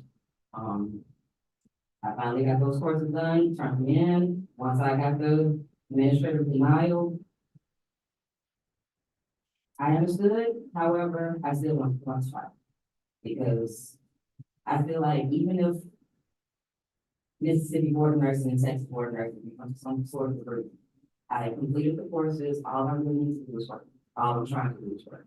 Whether I work here as a nurse in Mississippi, whether I get funding some kind of way, working as whatever I can here in Mississippi and go back to Texas and work that off, or whether I'm simply forget. Either way, I just simply want this on my license so that I can go back to insurance.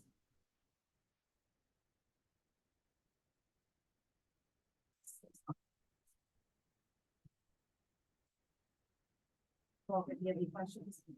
I do, thank you.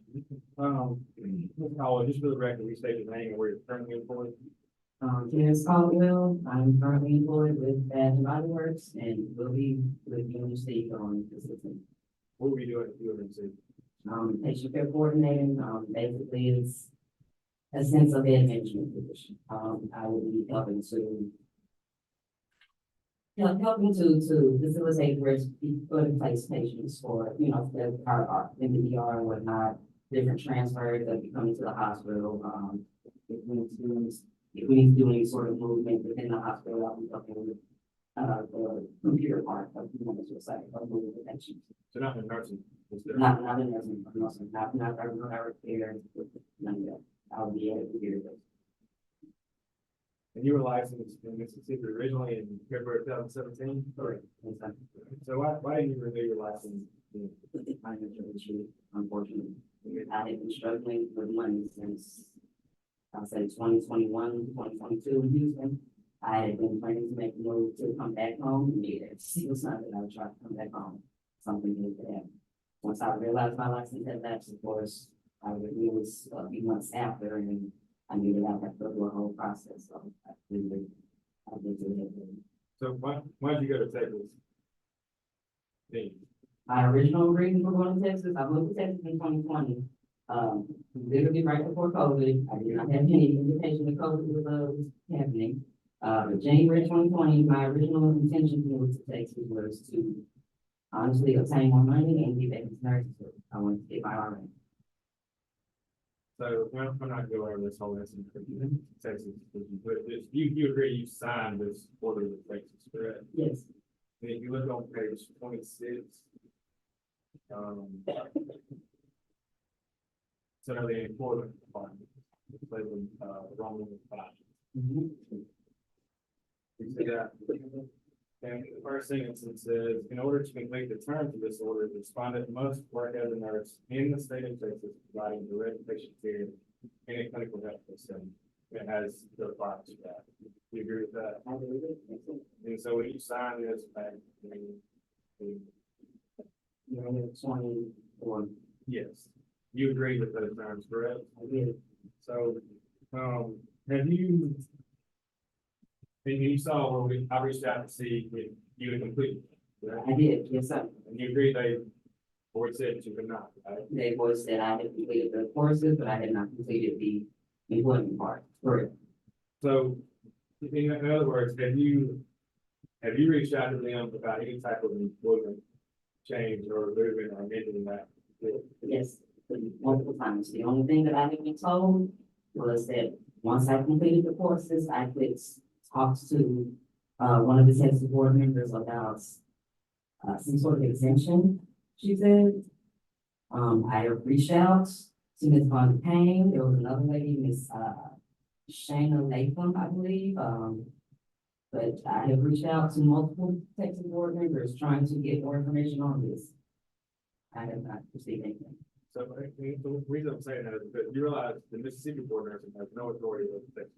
I am completely aware of that. I am simply asking for my Mississippi license. I'm not even attempting to get a multi-state license. I literally just want to practice in the state. of Mississippi. That's it. You understand if this panel board grants you that license, they're essentially disregarding the Texas. You understand that? I don't, in all honesty, but Well, let me put this much, because this order that they issued requiring you to work in Texas, if you issue a license here, it's pretty much saying we don't care about you. You understand that? I understand that, but if I'm unable to find work in Texas, I'm being denied every single job. And I work in Texas every nurse. So I guess my question is, why not complete the requirement to work in Texas? I have tried to work in Texas, and I have been denied multiple jobs in Texas since this order was, honestly, since before the order was placed on us. I would mention this to future employers or, people that I was hoping to employ with. And as soon as they heard probation, oh no, even though it's for a 6 day vaccine, no, it sounds minor, but we still have my probation for nothing to happen. The only reason why I moved back home was because I literally did not have any vehicle, finances were off the charts, and I did not have any work, especially not as a. Have you reached out to them and asked them to help you? I have. Then you haven't had any luck? No. You have anything for the board to show that you've tried to get employment to Texas? I have tried to include the Mississippi Board of Nursing in multiple emails.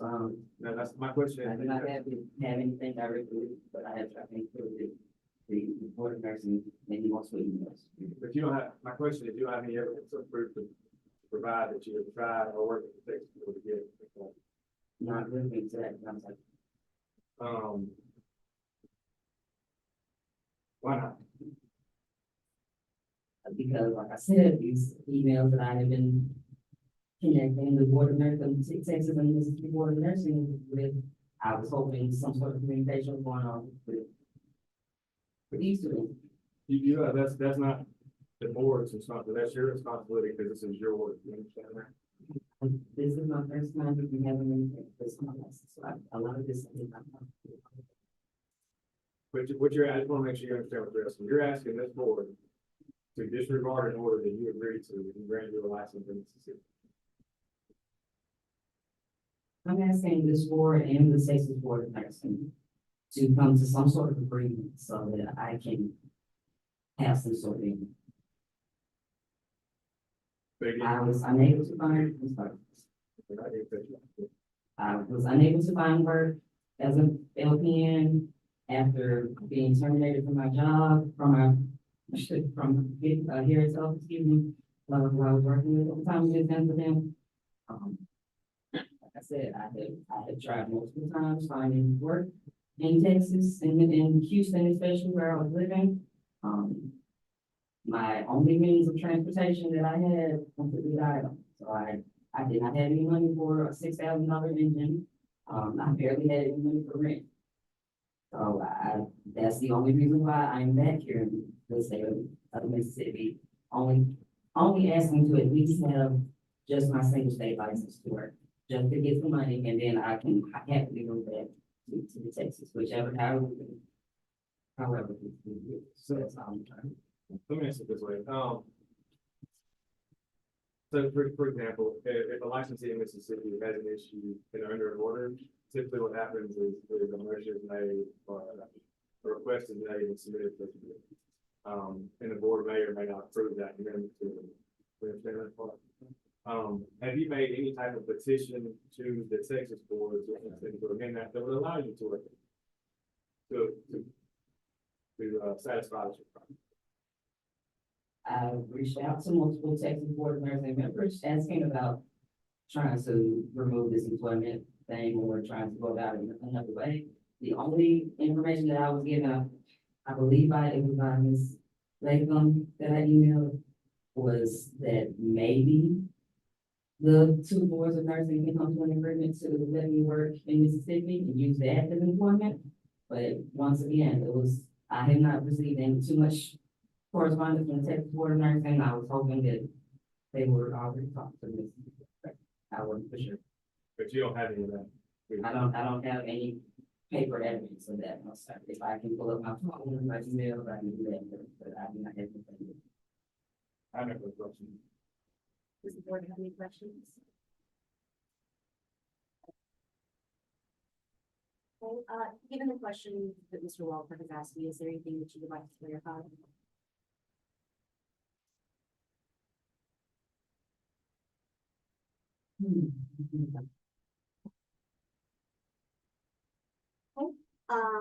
Then we will now move on to closing statements, if there's nothing further.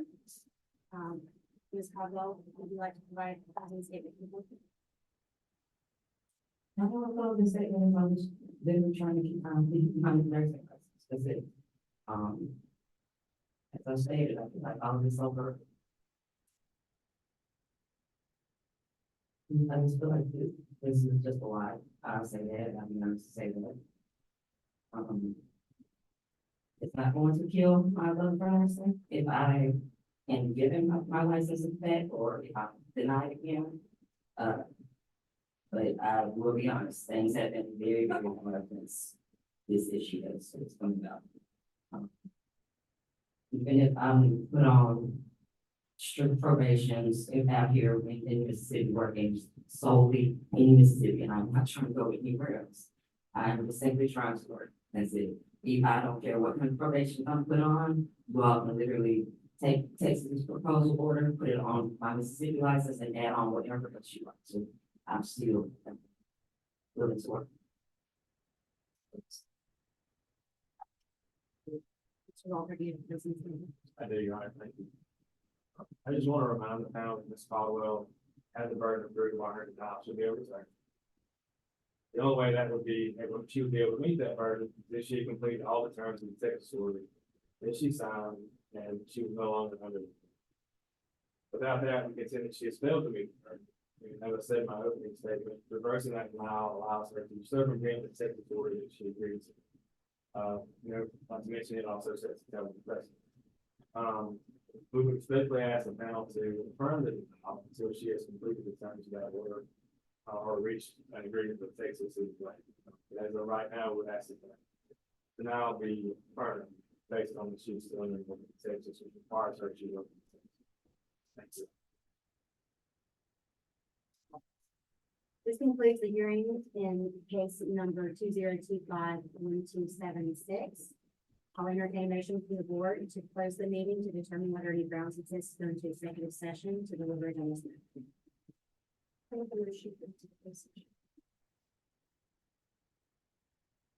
And hearing the motion in a second, is there any discussion?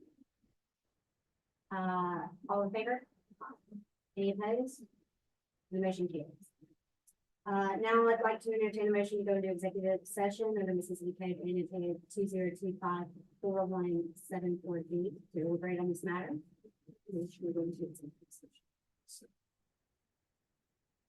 Any discussion? All in favor? Any opposed? The motion carries. All right, the board is now in executive session and we're off the record. The board's now going to deliberate and we'll come back and announce the board's decision.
2025126. The board, has determined that it will defer determination until 1:30 PM today in order to provide petitioner an opportunity to provide additional information to the board to present evidence of documentation of communications with the Texas Board of Nursing prior to today's date. Would I be able to email these previous emails to, I believe the last person I emailed was Ms. Smith? Will I be able to forward these emails, or I gotta show you all on my phone? If you needed to, what you would probably need to do is email them. Frank. Okay. Any documentation you have so that they can be there on the record, okay? And then we will reconvene at 1:30 to, for the board to review those documents, and then it will make its determination. So we're now off the record in case number, 2025126.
time, I will entertain a, motion to enter into closed session to determine whether grounds exist for the executive session to deliberate on this matter. We call case number, 2025-1276. Pardon? Yeah. Are we gonna get these in the evidence? Yeah, we've got. Yeah, sorry, yeah, I need to. Either, thank you for it.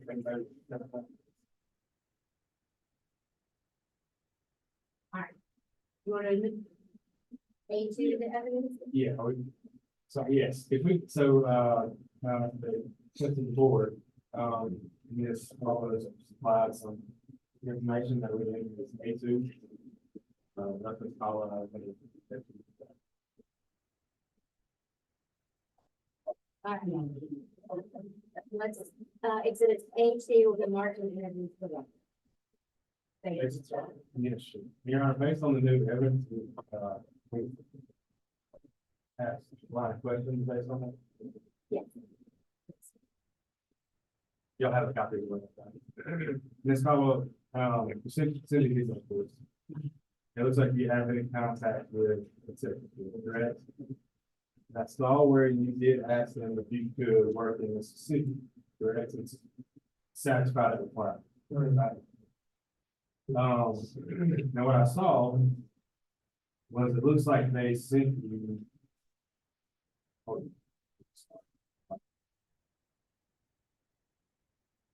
Sent you some guidelines for exceptions to existing rules, correct? And it tells you in there what you would be required to do. Basically the process of getting an exception, right? Has in here who you would mail that to. Have you done any of this? I'm not mailed it, yeah, but I have emailed this. But it says for consideration of an exception request, it says ways to submit your written request. It has you written. And it also says that you can email us with See a fax.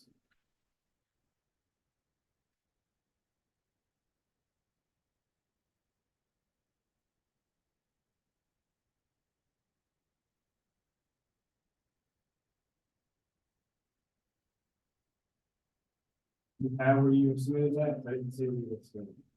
But I mean, it does say that you either mail it to them or fax it. And it's, I guess, when did you do it?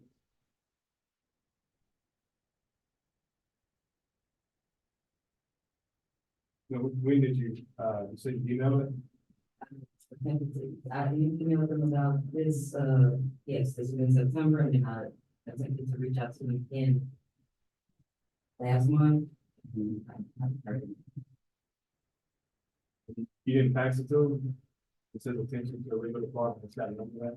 No, I did not fax it because I saw something in this stipulation for saying that I could, I mean, not stipulation, the, what's it called? The guidelines, the exemption guidelines that I could email. That's what I was trying to find, but I, maybe I'm sorry. So all I see is on page 2 of 5, it says for the consideration of an exception request, and it says the ways to submit it, it says mail and fax. That's the only way that I see. Is it possible that you didn't do one of these? That maybe why you haven't heard? I'm not sure.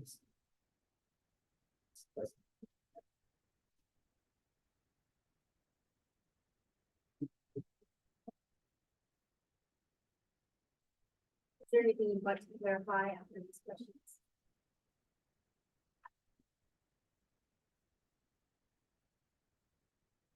Okay.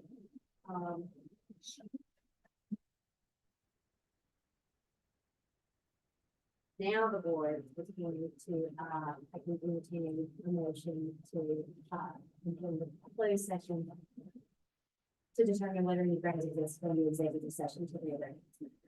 Is there a motion? Like motion going to closed session? Second. Any, discussion? All in favor? Any opposed? The motion carries. And then I'd like to entertain a motion to go into executive session, and this is maybe going to take 2025, while closing the December 15th.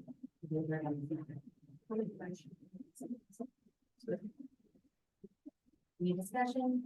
All in favor? Any opposed? Motion carries.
We're back on the record, case number 2025-1276.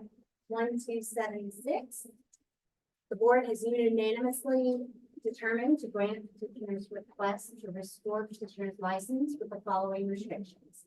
Complete requirements of probation within 24 months. Retain only single state Mississippi license. Notification to present and future employers, and provide employer reports and quarterly reports. That concludes the board's decision. The details will be provided to you in the form of a final order within 45 days. We're now off the record. Thank you. Thank you so much.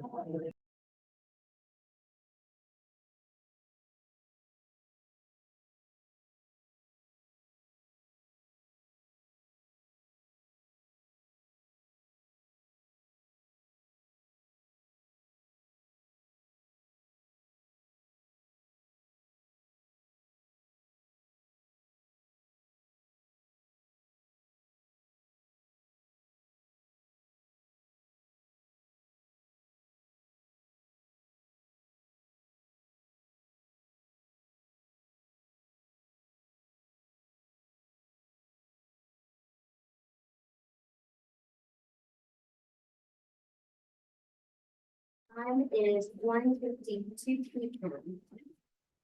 We're present at the office of the Mississippi Board of Nursing located at 713 South Hill Orchard Road in Richland, Mississippi.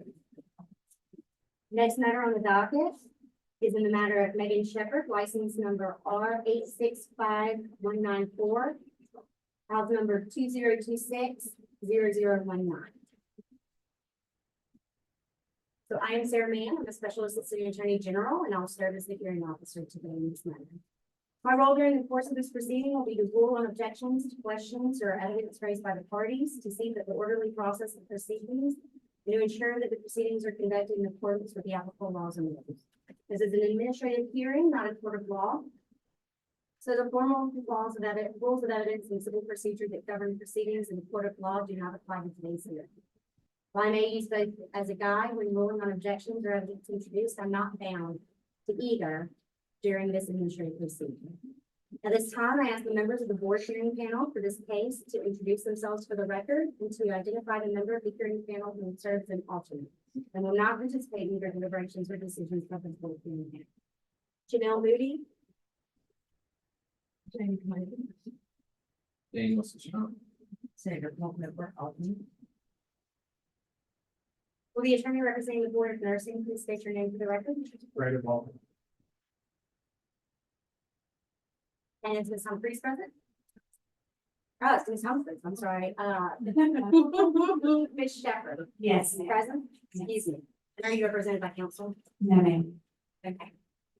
I'm gonna ask you the following some questions. Do you understand that you have the right to have an attorney represent you? Yes, ma'am. All right, do you understand you have the right to present witnesses to testify at today's hearing on your behalf? Yes, ma'am. You understand that you have the right to introduce documents and evidence in your behalf? Yes, ma'am. You understand you have the right to cross-examine or question witnesses testifying against you? Yes, ma'am. You further understand you have the right to have subpoenas issued by the board to compel witnesses to appear before the board to offer testimony or to have evidence produced on your behalf? You understand due to the severity of the charges pending against your license, the outcome of today's hearing could potentially result in an adverse action in your nursing business. Yes, ma'am. Understanding all this, is it your wish to proceed in this matter without counsel or without counsel representation? Yes, ma'am. Do you have any other witnesses today that you plan to call to offer testimony? Yes, ma'am. Oh, I have three. Can you please state their names for the record? Pastor Daryl Blankenship, Pastor Karen Blankenship, and Kristen Lambert.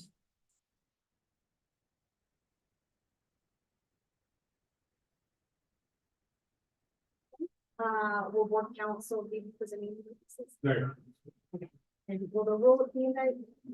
Okay. Would the court reporter please place the witnesses under oath? Everybody, please raise your hand. Do solemnly swear or affirm that the testimony about to give today will be the truth, the whole truth, and nothing but the truth, so help you God. All right, are there any preliminary matters? Yes, Your Honor, we have B1 through B10 and the board and Dr. Shepherd. P1 and P2, now I should have a copy of P2. So we have a copy, she probably have it. It's for the month. It's for January. As the first calendar.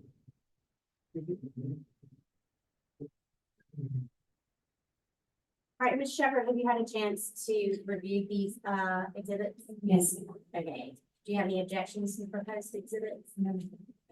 There are no objections, exhibits B1 through B10 and P1 through P2 will be marked and entered into the record.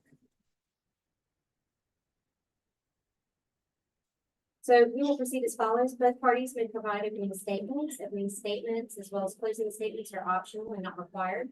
Opening statements should be, why you're here today and what you're asking the board. They are not evidence, they're merely persuasive. After opening statements, we'll hear from both parties. Since this is a petition from the licensee has the burden of proof and will proceed for the case first. Counsel for board may cross-examine and question witnesses offered by the licensee, and the board hearing panel may also have questions. Licensee can ask questions on regular active desired. Once licensee concludes your case in chief, then counsel for the board may call witnesses or introduce evidence. The licensee may cross-examine any witnesses offered by counsel for the board, and the board hearing panel may also ask questions. The board attorney may ask questions on regular active desired. Once those sides have concluded, then closing statements may be provided. And then the board hearing panel will deliberate and render its decision. The board's determination will be announced today, and a detailed written order will be issued within 45 days from today, and a copy will be provided to you. Do you have any questions? no, ma'am. Would you like to make an opening statement? Yes, ma'am. I am here today to humbly ask the board to restore both my RN and APRN licenses. The last time I practiced during the time in my life, that time in my life was 2016.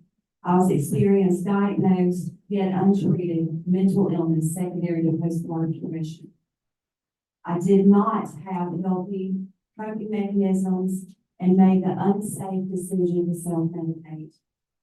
That choice was inappropriate and unprofessional, and I take full responsibility for my choices.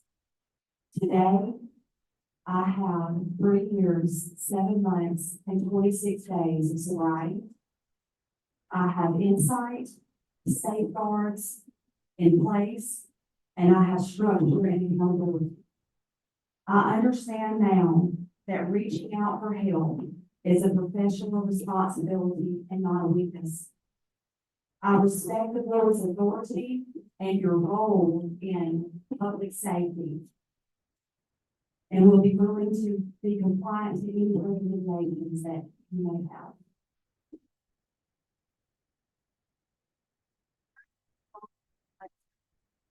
Yeah, no, thank you. Ms. Shepherd is here today asking this panel to restore her license to practice medicine. She has the burden of proving why this panel should grant the petition. Ms. Shepherd's history with this board in substance abuse dates back to May 2009. That time she signed an affidavit with the federal nurse program. In the affidavit, she admitted that she had been diagnosed with substance dependence by a board-approved session. She agreed to have restrictions placed on her license for a period of 5 years. By 2012, just 3 years after signing the agreement, her license was suspended for having several medications that were not allowed. She got notified by the board of those restrictions.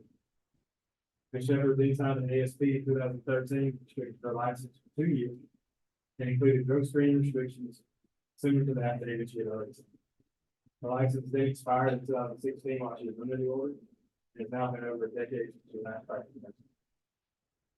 In considering restoring her license to practice nursing, we just asked the panel to consider how long it's been since she practiced nursing, the circumstances of her losing her license, her ability to practice nursing safely, her conduct since she lost her license, the compliance with the restoration requirements, and the proposal to be protected of the license. Thank you. Would you like to go to this one? Yes. Pastor Karen Blankenship.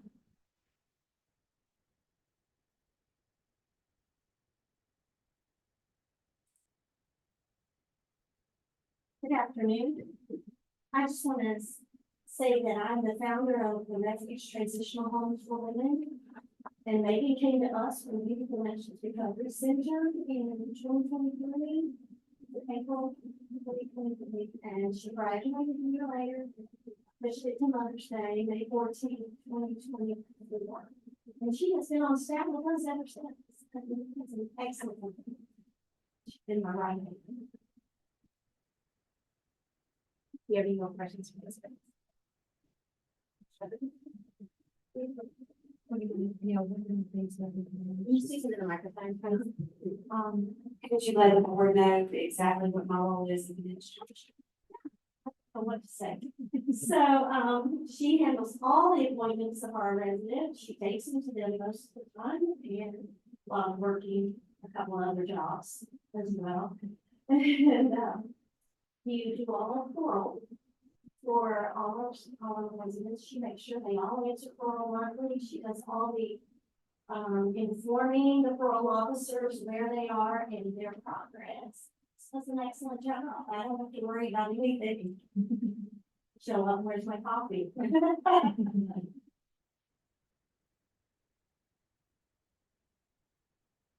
further questions. Mr. Walker, do you have any questions? Sure. Does the board have any questions?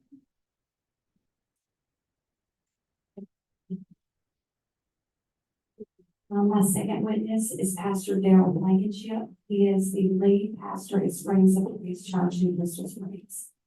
That is affiliated with, the Refuge.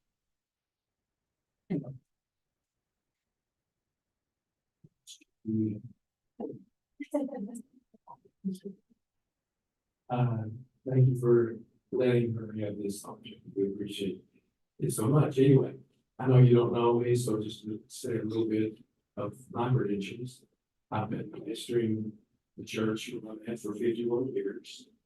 And so I've seen a lot of people come and go. I have a counseling degree. I have several degrees. But anyway, I'm not here about me, but I'm just letting you know I do know people. And I've observed her for almost 3 years. Megan has not been perfect, but she's been close. And I would say that just a character reference, I would find that she is like a butterfly that has come out of the cocoon and has had a transformation in our church. Of course, as a pastor, I come from a spiritual standpoint, and I feel like she has a close walk with Christ, and that guides her through her decisions. Thank you.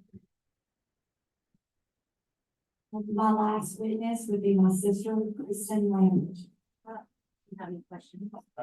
Oh, I'm sorry. That's okay. Does the board have any? Okay. Thank you.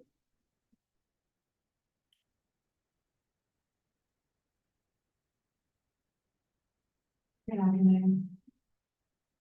I am Kristen Lambert. I'm Megan's younger sister.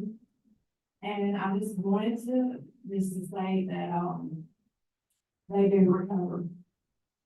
And it was a long time, and Megan was an awesome practitioner, very knowledgeable of the nursing field. I'm not saying that because she's my sister, because she was awesome practitioner. I'm just glad that in the past several years that I have my sister back. And, thank you.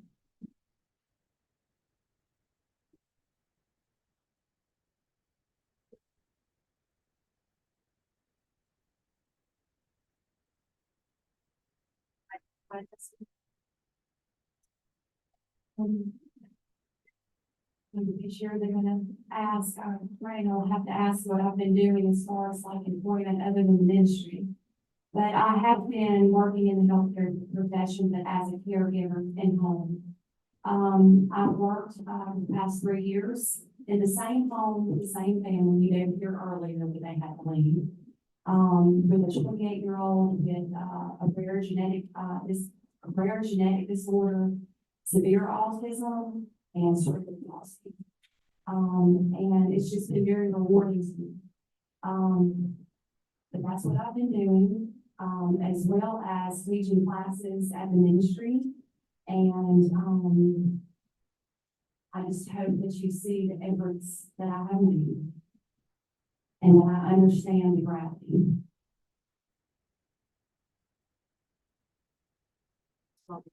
I got you. Yeah. Okay. Just for the record, we state your name. Yeah, I believe you did state your president. It's Megan Claire Shepherd. And where, can you give the board a little background of where you attended school? Yes. I first attended the Jones County Junior College where I graduated in 2001. I first obtained an RN license in March of 2002. Then I proceeded to get my bachelor's degree at the University of Mississippi Medical Center in 2005. And then I obtained my master's degree in family practice at Mississippi University of Louisiana in 2006. Thank you. Is that when you first got your ED license, in 2006? Yes, sir.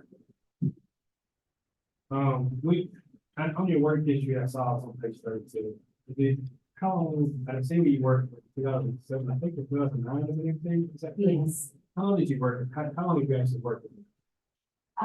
In total, it was from 2007 to 2009, and then I started having, after my first child, started having some substance abuse issues, so I took about a year off of work. And then I worked from 2010 until 2014, and at that time, I was committed, under psychiatric evaluation. Doing all about 6 years? Yes, sir. The last time was 2014, is that right? Yes. And what were you practicing at? What was your practice? Just family member? It was just family that I did work in diabetes specialty, as well as ENT. Would you, now I know you said you're requesting both licenses back to them, correct? Would you be, if the board grants that, Yes. would it be something you'd be okay with if they granted you your license back at a later date after you practice? Absolutely, I understand the needs to be the process. And do you think that, given, I understand, let me go back to this, I'm sorry. Say you're working as a caregiver, Yes. do you kind of tell, what have you been doing? Okay, well, with Caleb, his name is Caleb, I go out to the house, he requires, care of everything, bathing, feeding, medication reminders. I take him to his appointments. He's basically been my shadow for 3 years. He goes everywhere with me, so. And you also said that you teach some classes as well, what? Yes, it's for our recovery ministry, okay, and, of course, we're paid days, but I do the 12-step life recovery Bible and find my classes a lot of times from there, or whatever board that's on the board.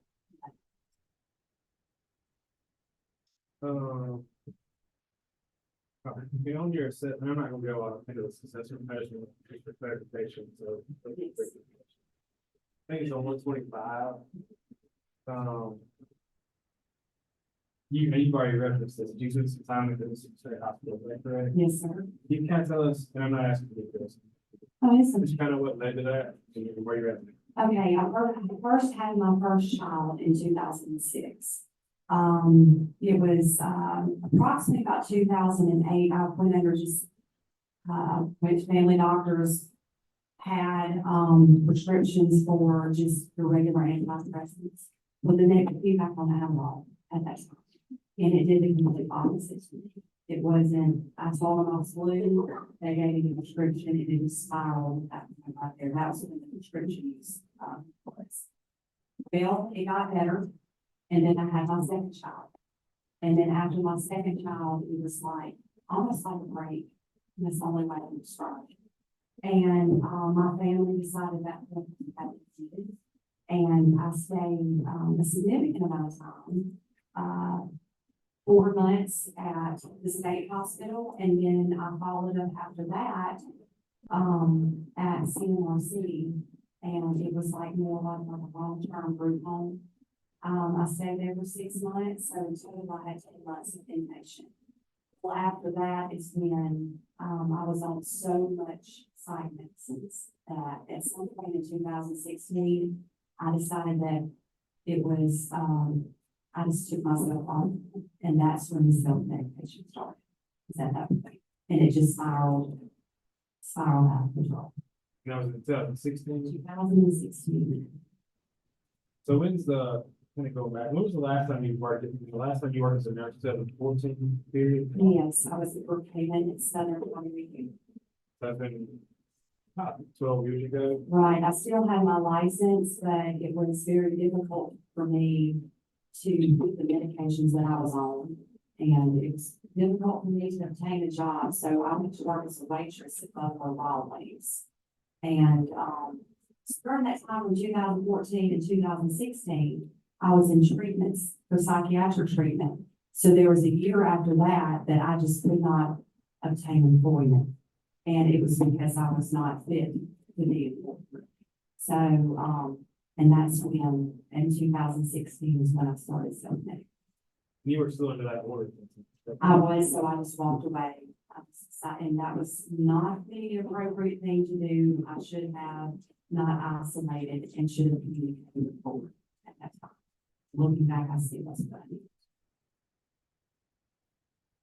And based on what you said, I'm sorry to get the exact date. Can you give us your sobriety date? I got 3 years, and I know you said the date. It is July 10th of 2022.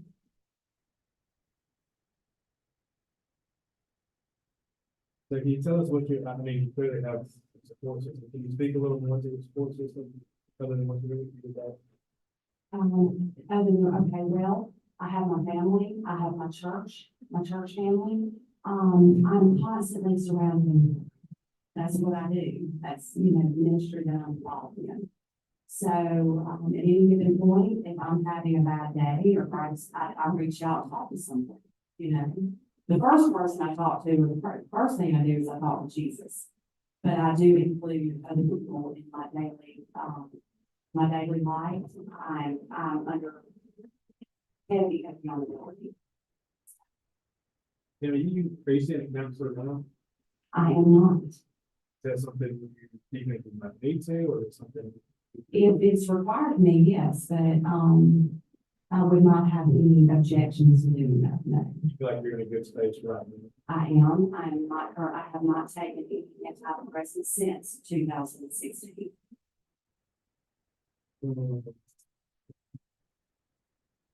So what kind of steps do you have in place, or what things do you have in place to ensure that you don't have a relapse? The first thing is that, first thing I would do is reach out to my sponsors. I have two of them, Karen Evans and Karen Blankenship, who's present today. Secondly, if, this is bringing it back to me, I would communicate immediately with my compliance officer, and I would stop. I have a plan in mind, because it is always a possibility, we can all hope. However, I don't plan on it, but you have to have safeguards in place, just in case. So yes, that would be my chain of events. And it's been a long time. It's been a long time. Do you have a job lined up, or an idea of what you would like to do? Well, starting out in nursing, probably something like a clinic job to begin with. I want to step in, I don't want to rush back in the ICU or anything, because I just want to step back in. So I started out as caregiving. I'd be willing to move into something like that, or at a dialysis unit, or somewhere like that, where I have some continuity and I can just step back in easily. Have you done anything other than, I know you might take it support. Have you done anything else to kind of stay up to date on what's happened since like 2014? Oh, yes. Okay, so other than the multitude of hours that I've done, I try to keep up to date with the different practices and stuff. Haven't been until the last couple of years, but I read medical journals from time to time.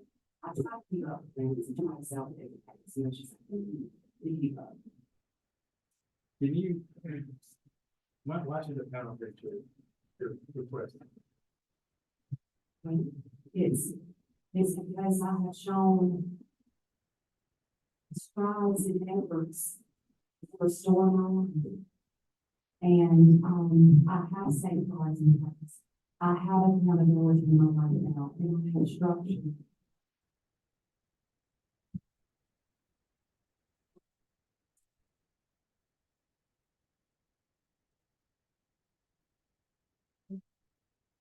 Brandon had touched on, you said that your plans were, if you was to get your nursing back, running clinics and things. Something, well, I know that there may be restrictions to what areas that y'all allow me to work in, so in my mind, the first thing I have to do is go through the reinstatement process.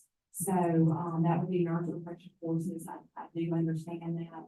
So after that, it would be something, in a hospital, clinic job, somewhere that, not saying that I could not work in areas like that. It's just that I want to do this the right way this time.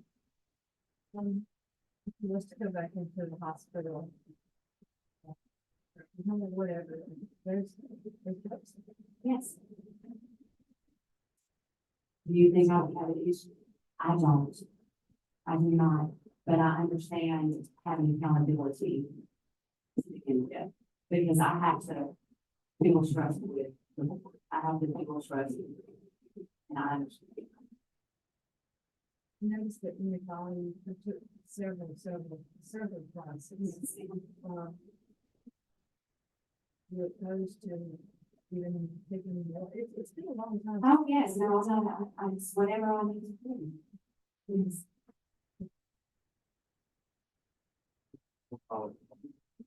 Sorry. You take any vacations, I think? Yes, sir. The other questions that board council has asked from the board, do you have any follow-ups or anything that you'd like to speak to? No.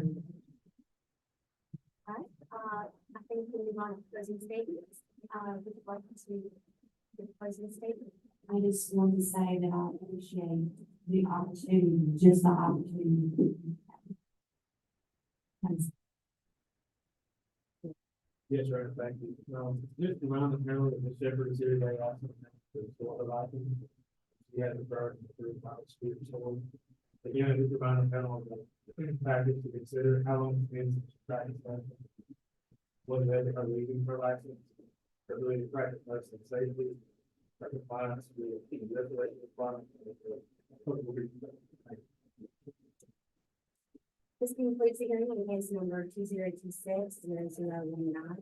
I'll entertain a motion from the board to close the meeting to determine whether any grounds exist to go into executive session for the delivery on this matter. Prior to the, my apologies, we do have one ASP that would like to move to the consideration of the local executive session.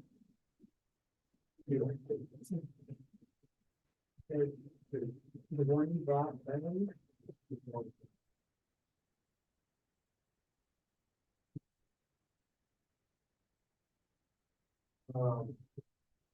you have one for a license 905-717 MD. And for a license R 885955.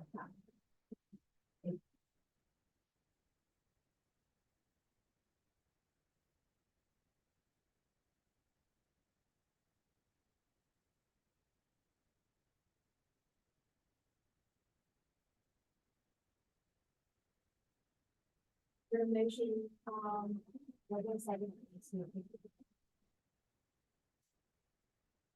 All right, any discussion? All in favor? Any opposed? Motion carries. Now on your motion to go into executive session and this is paid invitation 2025-4174B to deliberate on this matter. Second. Any discussion? All in favor? Any opposed? The motion carries.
It's back on the record in case number 2026-0019.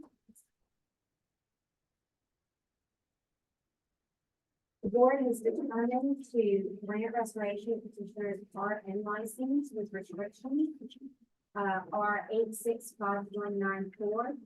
That deny petitioner's request to restore a nurse practitioner license at this time. We could opt for the petition the board for reinstatement after 36 months reinstatement of petitioner is providing. Petitioners are in licenses have include the following conditions. We need conference with compliance officer. A fine in the amount of $500. Continuing education on reorientation in nursing. And conduct, that concludes the board's decision, and details will be provided to you in the form of a final order within 45 days, and then I'll offer it. We cannot reapply for nurse practitioners after the 36 months of being enrolled, and I can come back and get it done.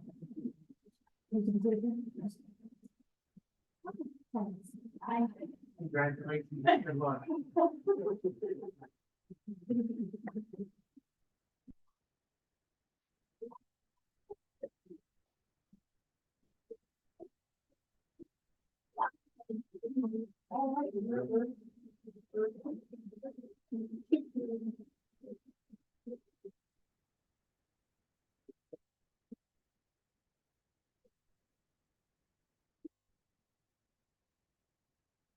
Thank you, Carla.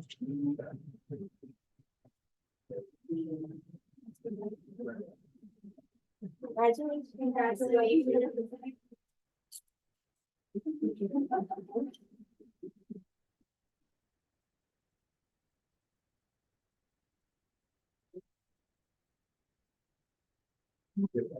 Yeah.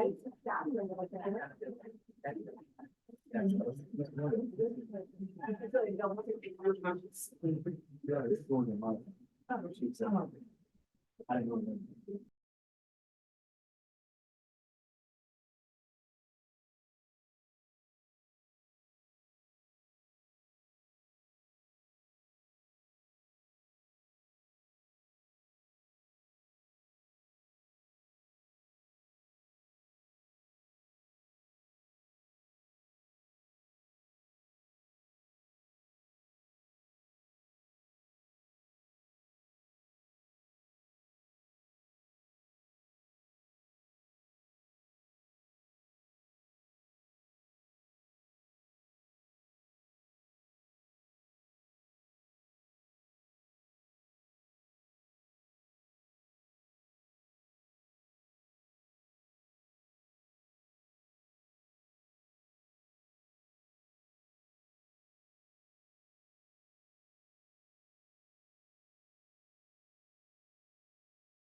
Okay, all in favor, board to close meeting to determine other grounds of this kind of executive session, yeah. To deliberate on two ASP. License R 93378, and license R 887296. Is that right? That is the right, are those the right license? Wait, are those the right licenses?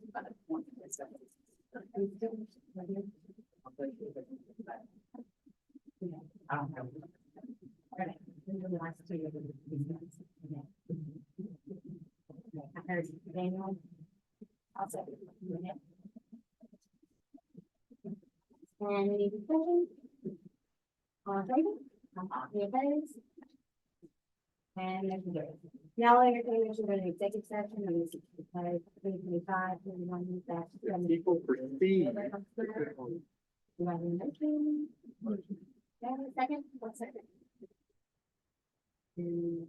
Discussion. All in favor? And the motion. Any opposed? And the motion carries. Is that right?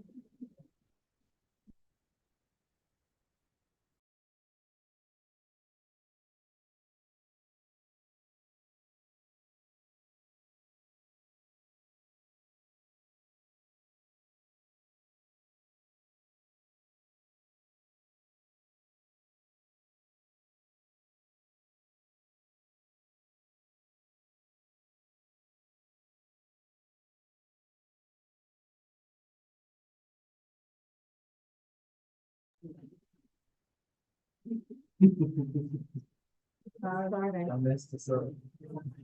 I hadn't been speaking. We are unmuted. To clarify, we are going into executive session for R 885955 and 905797.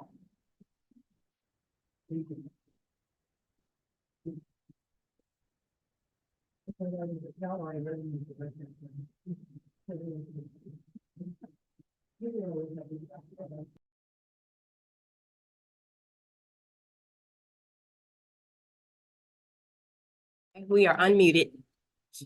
All right, a motion, I'll entertain a motion to go, into executive, close determination.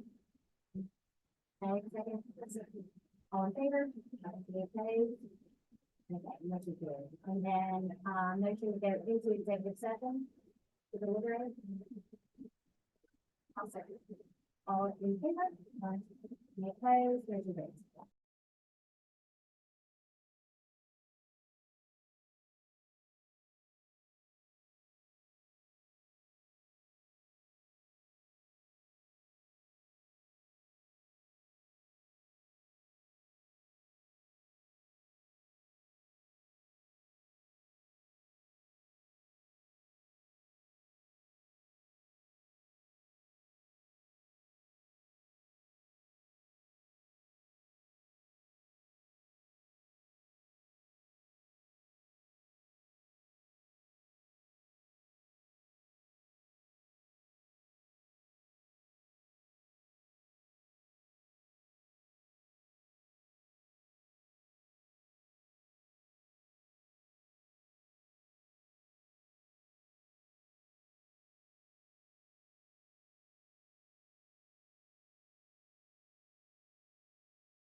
We're back on the record. The board has made determinations on the following agreed settlement proposals. P 341319 accept. R 918348 accept. R 869538 and 906343 and Q accept. R 906624 and Q accept. R 887296 deny. R 903378 deny. R 885955 accept.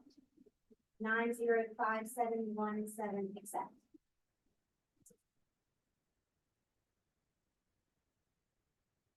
And that would conclude all three votes. We are adjourned.